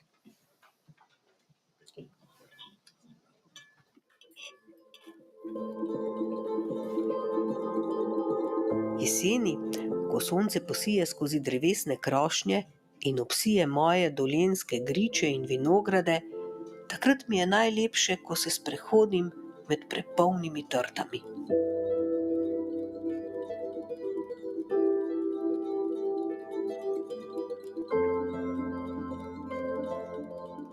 Sem Spella Kuhalj, stara sem 19 let in sem študentka programa Gostinstvo in turizem na Višji strokovni šoli BIC Ljubljana, Slovenija.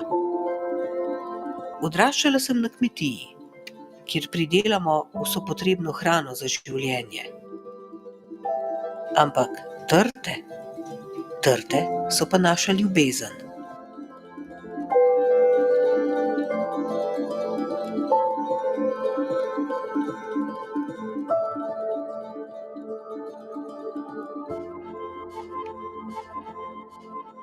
Ponos slovenskega vinogradništva z večstoletno tradicijo je vino cviček. To je edinstveno vino z zaščiteno sestavo iz rdečih in belih sort grozdja.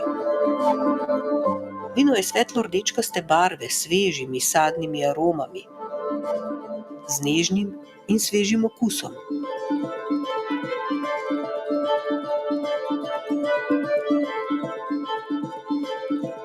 Za vsakega kuharja je pomembno, da najprej spozna kulinarično dediščino svoje države in lokalne sestavine.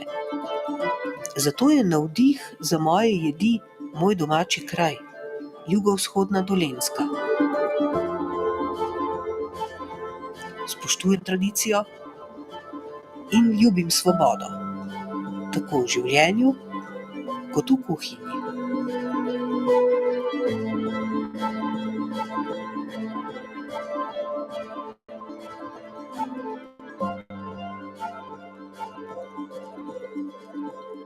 Navdih za jedi, ki jih ustvarjam, so moje korenine. Največkrat jih sodobno preoblikujem, spremenim. Večstoletna kulinarična in vinarska tradicija naših prednikov se tako poveže s sodobnostjo.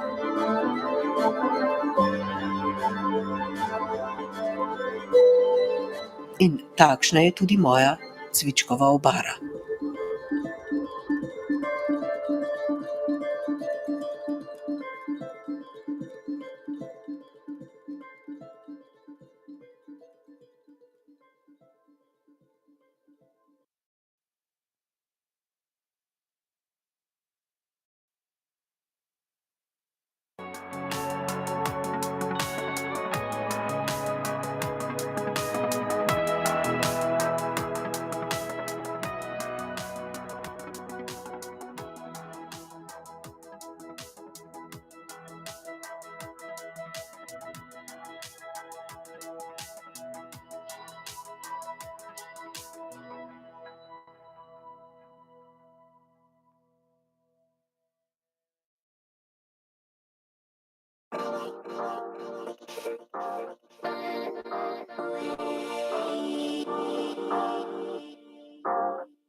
Our next candidate is Ivar Follinglo Mo. He's from Trondheim, the European Region of Gastronomy still. And he will serve his innovation of fårikål.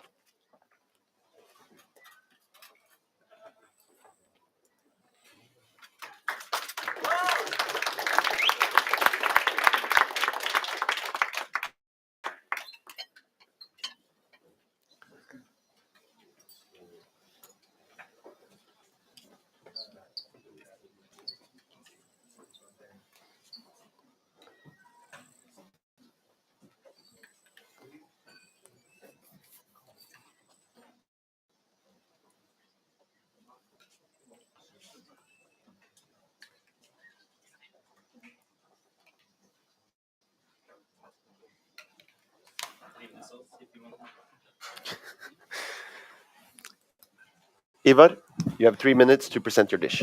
Yes. There we go. All right, so now we have the innovative dish of the fårikål. So what I tried to use is all the ingredients, classic ingredients in the fårikål, plus some extra. And so we have sirloin of lamb. Yesterday I used the legs, but I got in the whole lamb, so I used the whole animal. So some of it I made stock of, that I also was the base of my sauce today.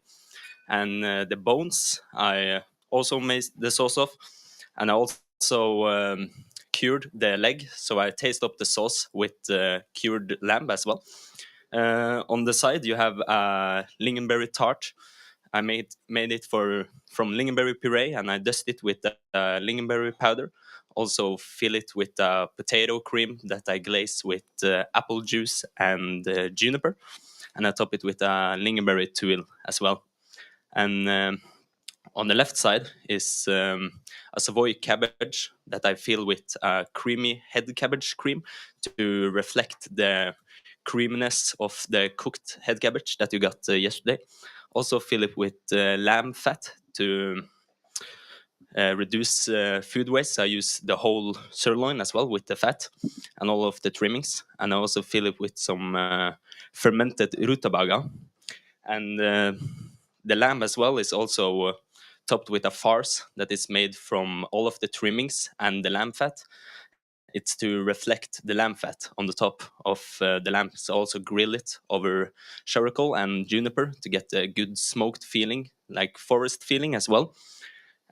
And the plates is actually made from the lamb bones that I got from the whole lamb. So I talked to Edith at Sverresborg. She's a pot maker. So we had a close connection and found out that we should make plates from the bones. So that's my farm to fork. Enjoy. So, yeah.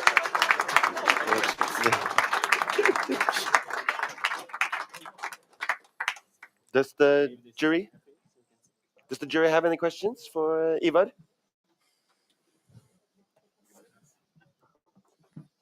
When did you source the lamb? When did you slaughter it? Or it's need to think now. 1 month ago now. So I visited the farm as well and picked up the potatoes from the potato cream, as I said yesterday, and also was there with the lamb picking potatoes, saw the lamb going around wildly.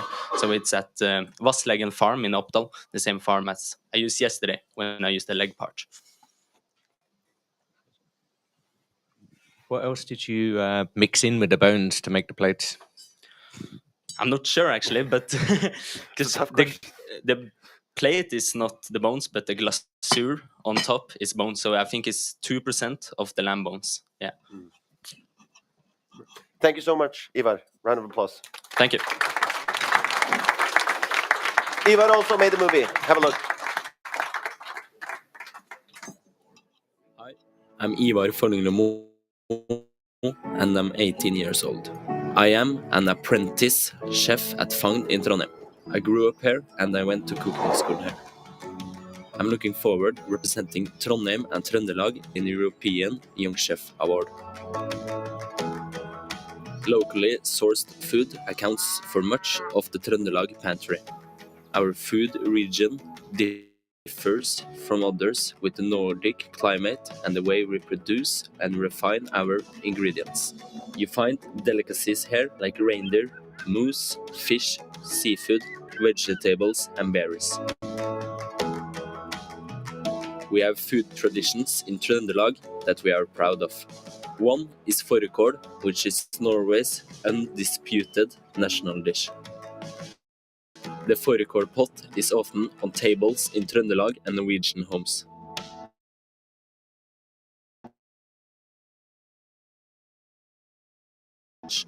It's a good combination as the harvesting time for cabbage coincides with the slaughtering season for lambs. I was fortunate to visit the farmer Ronny at Vassleggen farm in Oppdal to see how she breeds the best meat for this traditional stew.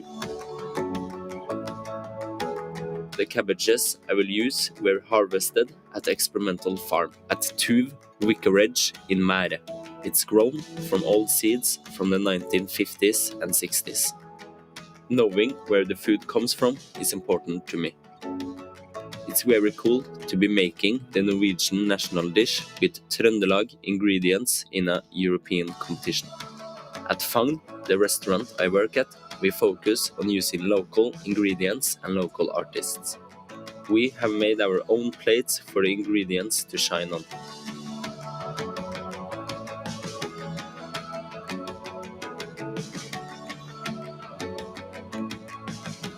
It was not given that I would choose to be a chef, even though my family has been involved in hospitality and catering for a long time. I'm happy with my choice. This profession gives me great creative opportunities and I can work in different kitchens around the world. I'm playful by nature. I think everything I do should be fun, challenging and trigger me a bit. It will be really fun to welcome the other young chefs from Europe here and show them my city and region. We have some of the world's best ingredients and many great gems of restaurants and professionals. I'm looking forward to the competition in November.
you have gone away.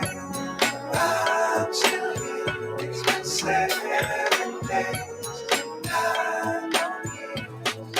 Didn't think you'd do it, Our but you saw right through next it, baby. candidate is from the central region of Denmark. His name is Oliver Sørensen,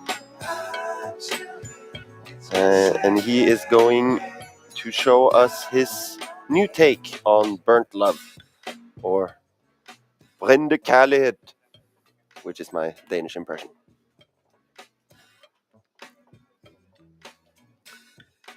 I think we have just received half the dish, so it's a two-parter here.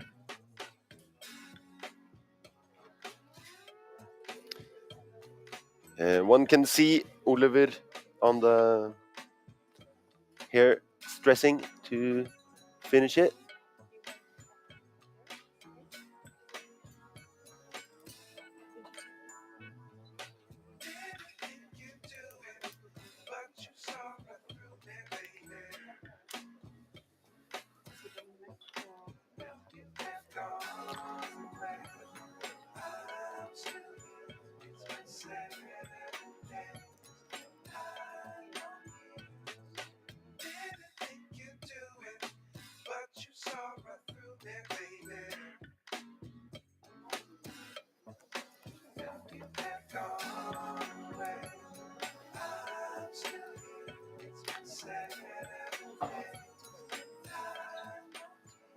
Yeah.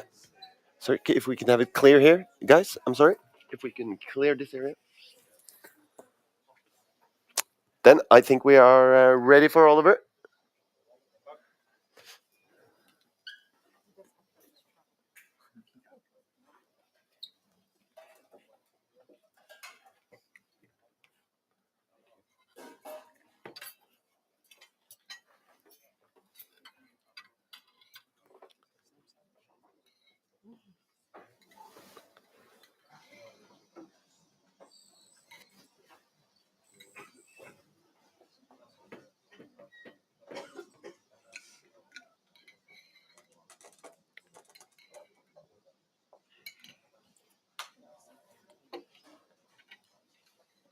Some sauces.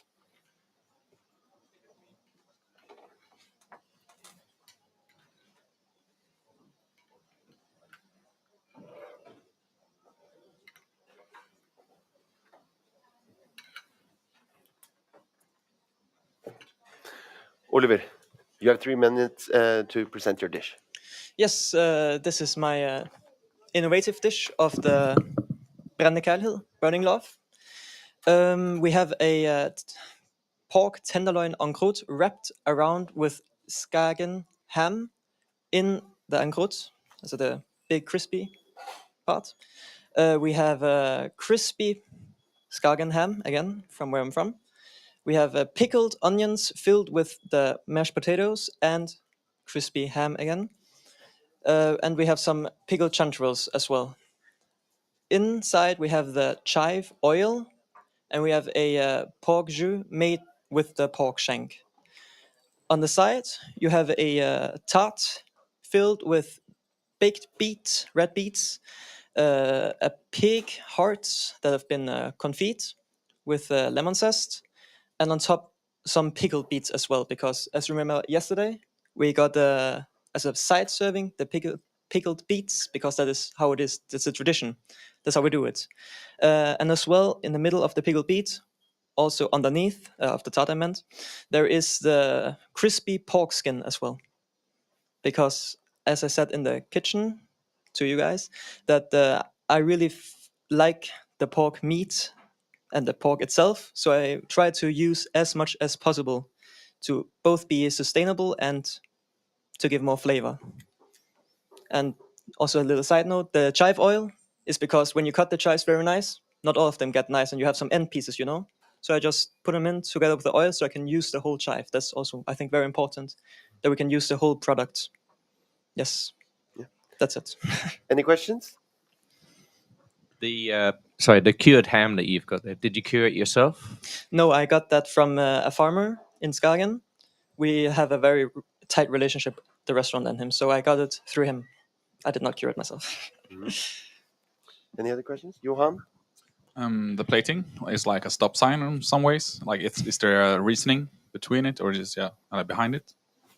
There is not really a reasoning. I just found it was very nice, and a lot of people, they do like the oil first and then the sauce inside. But I just thought, yeah, maybe we should be a little bit different than the others.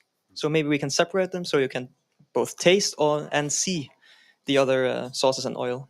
So yeah. Sonakshi? Can you tell us something about the crockery that you've used? The plates and the plates, some very nice plates, I think. I got them from the restaurant in as a LS, where I work with my mentor Ulrich, and I just really like the design because I'm doing a round plating and the round rings around it. It really brings forward, I think, both the encroute, which is also round, and the mashed potatoes. So yes. Thank you so much. Yeah, Ulrich, and if there are no more, yes. Just a little side note: to get the real experience, I would just put everything on one fork, like the pickled onions, the mushrooms, the meats, because then you really can still taste the burning love as you did yesterday. But yes, that's it. Yes. Thank you, Ulrich. Oliver.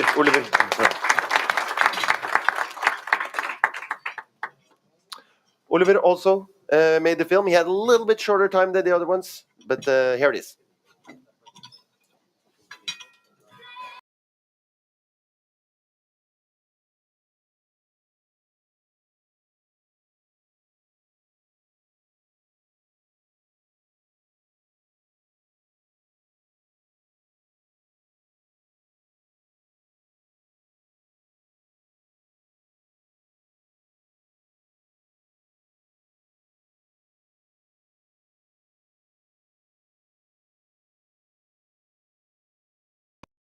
Med de 60 år, jeg har haft inden for branchen, kan jeg kun glæde mig over de resultater og de unge talenter, der er nu om dage.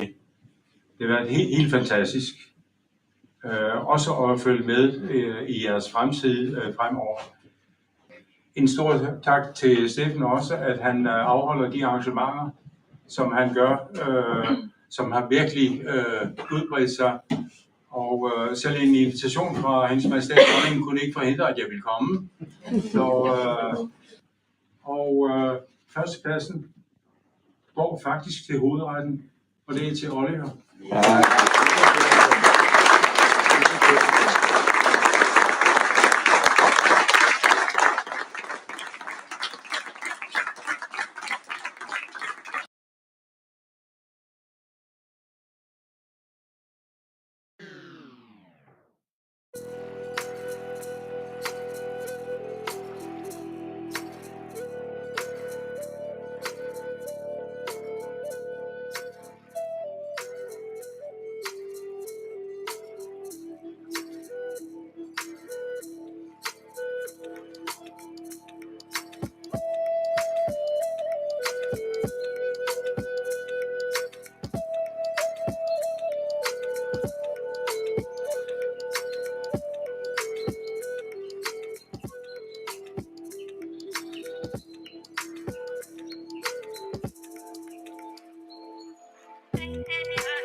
Our next candidate is Beatrice Coelho. She's from Mino, the Region of Gastronomy in 2016.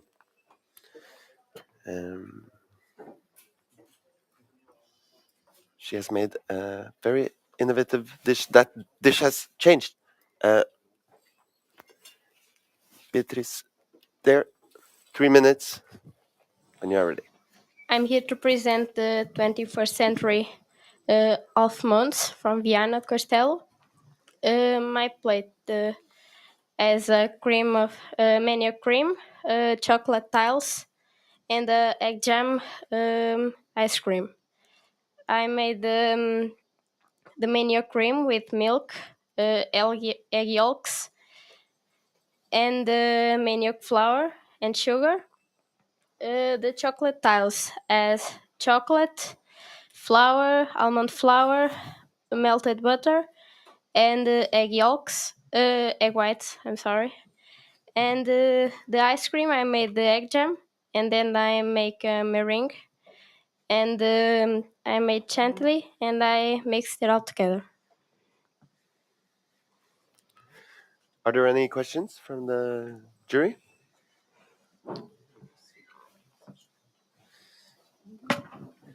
Did you have a lot of support from your mentor?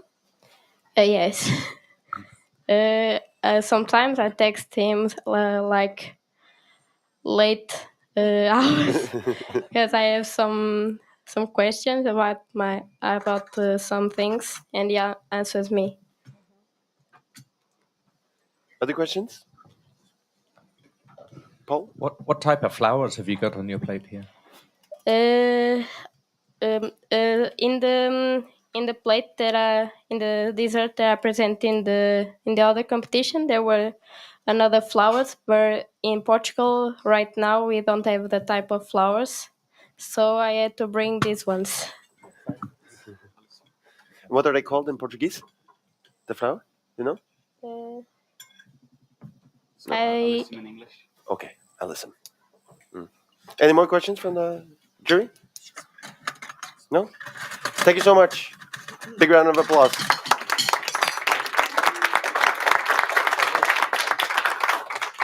Beatrice also made a short clip for us to see.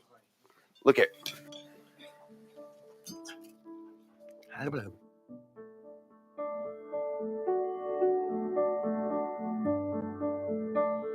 Eu chamo Beatrice Coelho, tenho 17 anos, sou de Vila Nova de Cerveira e gosto de estar na cozinha. A minha avó era cozinheira numa escola e a minha mãe aprendeu com ela a cozinhar e agora fui eu a aprender com a minha mãe e com a minha avó. Quando estou com a minha avó só costumo ver que ela não me deixa fazer nada. E eu fico só a ver, ela é que quer fazer, eu pronto, deixa ficar lá. A minha avó é mais cozinha, porque ela trabalhou numa cozinha e sempre teve mais gosto para a cozinha. Tanto que ela só faz doces assim no Natal e só assim em festas importantes. O doce que eu gosto mais que ela faça é o arroz doce.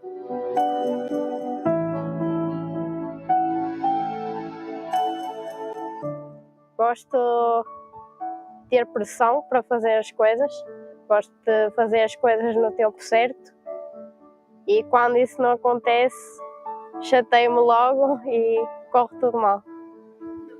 Eu, desde mais ou menos do 6º, 7º ano, que andava sempre a dizer aos meus pais que queria entrar para a etapa, para tirar o curso de cozinha. Depois acabei por me inscrever. Os meus pais não me apoiaram muito, mas depois tiveram que se habituar. Mas nunca pensei que chegasse a este ponto. Frequentei a escola etapa profissional durante 3 anos. No último ano foi-nos proposto pelo nosso professor de pastelaria realizar um doce para um serviço. O doce que nós escolhemos foi as meias-luas de Viana. As meias-luas são um doce com uma massa e um recheio. A massa é uma massa fininha de farinha, água, uma pitada de sal e manteiga. O recheio é feito a partir de uma calda de açúcar com farinha de amêndoa e farinha de mandioca. Para o prato inovador foi-nos proposto fazer uma sobremesa com os mesmos ingredientes, aos quais eu acabei por adicionar alguns. Acabei por fazer umas telhas de chocolate, um creme de mandioca e um gelado de doce de ovos. Viana do Castelo é uma cidade muito antiga e antigamente havia muita pobreza. Sendo assim, os pais acabavam por abandonar os seus filhos em instituições. Uma delas era o recolhimento de Santiago. No recolhimento de Santiago existia uma estrutura de madeira que era chamada a roda, que servia para os pais depositarem os seus filhos para deixarem a cargo da instituição. Mais tarde, a roda serviu para vender os doces confeccionados pelas freiras, as meias-luas. Viana é conhecida pela Romaria da Senhora da Agonia. Nessa altura é visitado por mais de 1 milhão de pessoas. Este ano participaram no desfile 700 mulheres carregadas com fios de ouro. Para mim é importante que esta tradição não saia das nossas vidas, pois os fatos tradicionais do Minho e as suas joias do coração de Viana são um símbolo muito importante.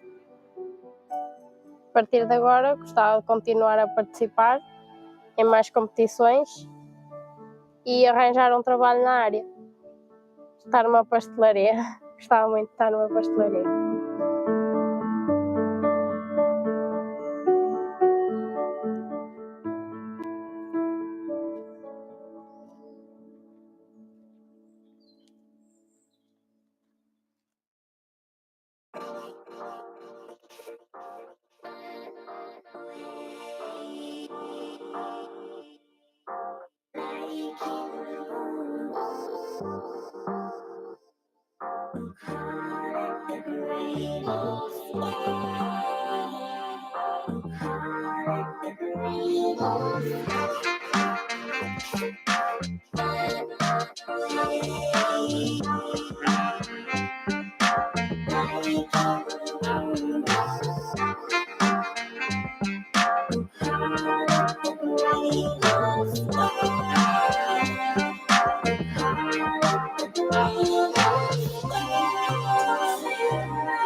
Our final candidate of today is Reuben Lima. He's from the Coimbra region, which is also a region of gastronomy.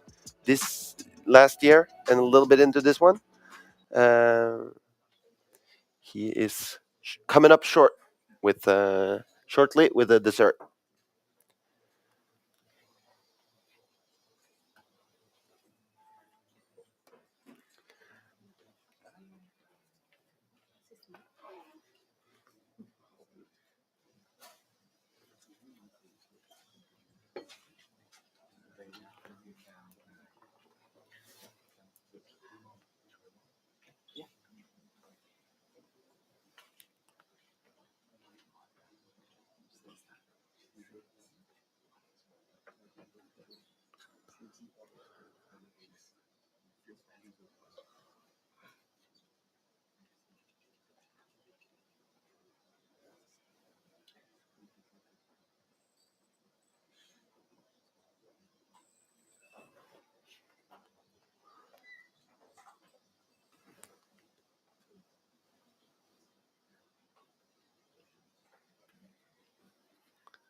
Reuben, you have 3 minutes. Okay.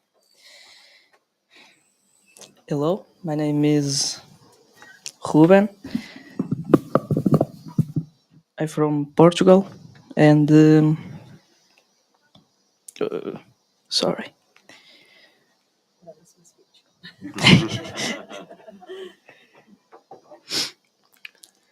I have decided to participate in this contest in honor of my grandmother, so I choose the tigelada lausanense, which is a traditional dessert from my hometown, Lausa. I grew up watching my grandmother cultivate, take care of her animals, cook food full of flavor, make the best desserts I have tasted. She often made the tigelada because it's cheap sweet. She used chicken eggs and fresh goat's milk. Uh, I remember when I spent my school holidays at her house, uh, playing in the dirt, playing cards, spending cool afternoons walking in the forest or sitting on the stairs talking about life. I never got tired of listening to her telling stories. Her stories are unique and those afternoons can never be repeated. Thank you for the education and the love you gave me. Thank you for everything, grandmother. You will always be in my heart. My innovation consists of tigelada ice cream. The quenelle reminds me of the bees that are a lot very important. Biodiversity, the world. A liquor beirão foam. As liquor beirão is produced in Lousa, and I use the perpetua purple flower to sim the clay pot. A plant well known in Lousa, lemon and cinnamon gel. Cinnamon is product widely used in the region of Coimbra, and I use citrus to counterbalance the dessert. Chestnut crumble because every year in Lousa, with chestnuts being because every year in Lousa the honey and the chestnut fair is held, with the chestnuts being a typical product of the region. A dog, range chestnut candy reminiscent of beehive cork. I couldn't help but use honey from Serra da Lousã, so I made a tulip pasta imitating the honeycomb. I will use a plate of dark tones to remember Schist village, sprinkle in the mountain. I use the pollen spread on the plate because it's a healthy ingredient, and to once again remind me of the honey and the flowering acacias trees that cover the mountain. And Any that's it. questions, Paul? Yeah, you said you use goat's milk. Is that right? Yeah. Yeah. And is that from your home as well? No, it's my grandmother. Your grandmother. Yeah. And does she milk the goats herself? Yeah. More questions? No? Then I think we give it up for Reuben. Thank you.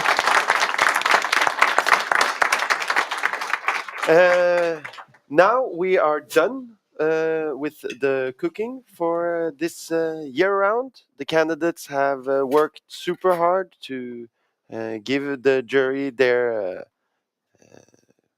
favorite dish, one of their most traditional dishes in 2 styles. Now the jury will have some time to find out who they think should be awarded the winner. They will get to do that for themselves. So we are done from here, but we will.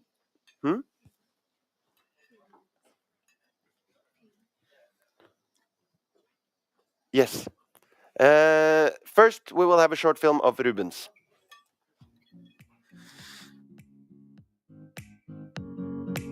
Reuben Lima is 19 years old. He was born in the beautiful village of Lausanne, a municipality of the Coimbra region well known for its natural and cultural heritage, such as the Serra da Lausanne, the Schist village, or Arus Castle. Its local gastronomy has unique flavors such as chanfana, kid coat, Serra da Lausanne honey, Foz de Arroz wine, and the famous licor beirão. Reuben loves cooking, learn new techniques of cooking and pastry, create dishes, always thinking in the sustainability, flavors, textures, and see what the people feels when eating that delicious. And besides that, he loves practice physical exercise and to be with my family and friends. For him, cooking is something extraordinary. It is something done with a lot of love and passion. It is something where there can't be waste, but around the full table must be laughter, conviviality, and love. Reuben signed up in the European Young Chef Regional Competition 2022 to paying tribute to his grandmother. So he thought of something she did many times when he was little in his hometown, Lausanne. Tigelada Lausanense. This dish has a beautiful story that brings tradition, memory, feelings, joys, and sorrows. Identity and new ideas are expressed in his innovative dish, Tigelada ice cream.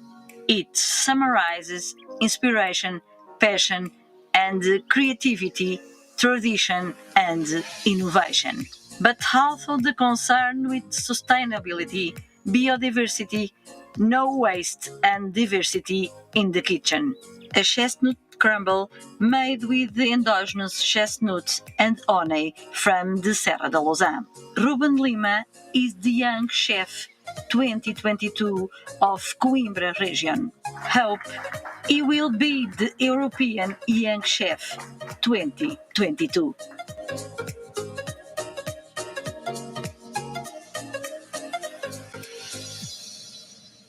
That's it for what we had for you here from Strinda videregående skole. We would like to thank our sponsors, and we would also like to thank the audience here and also those of you who have been paying attention at home.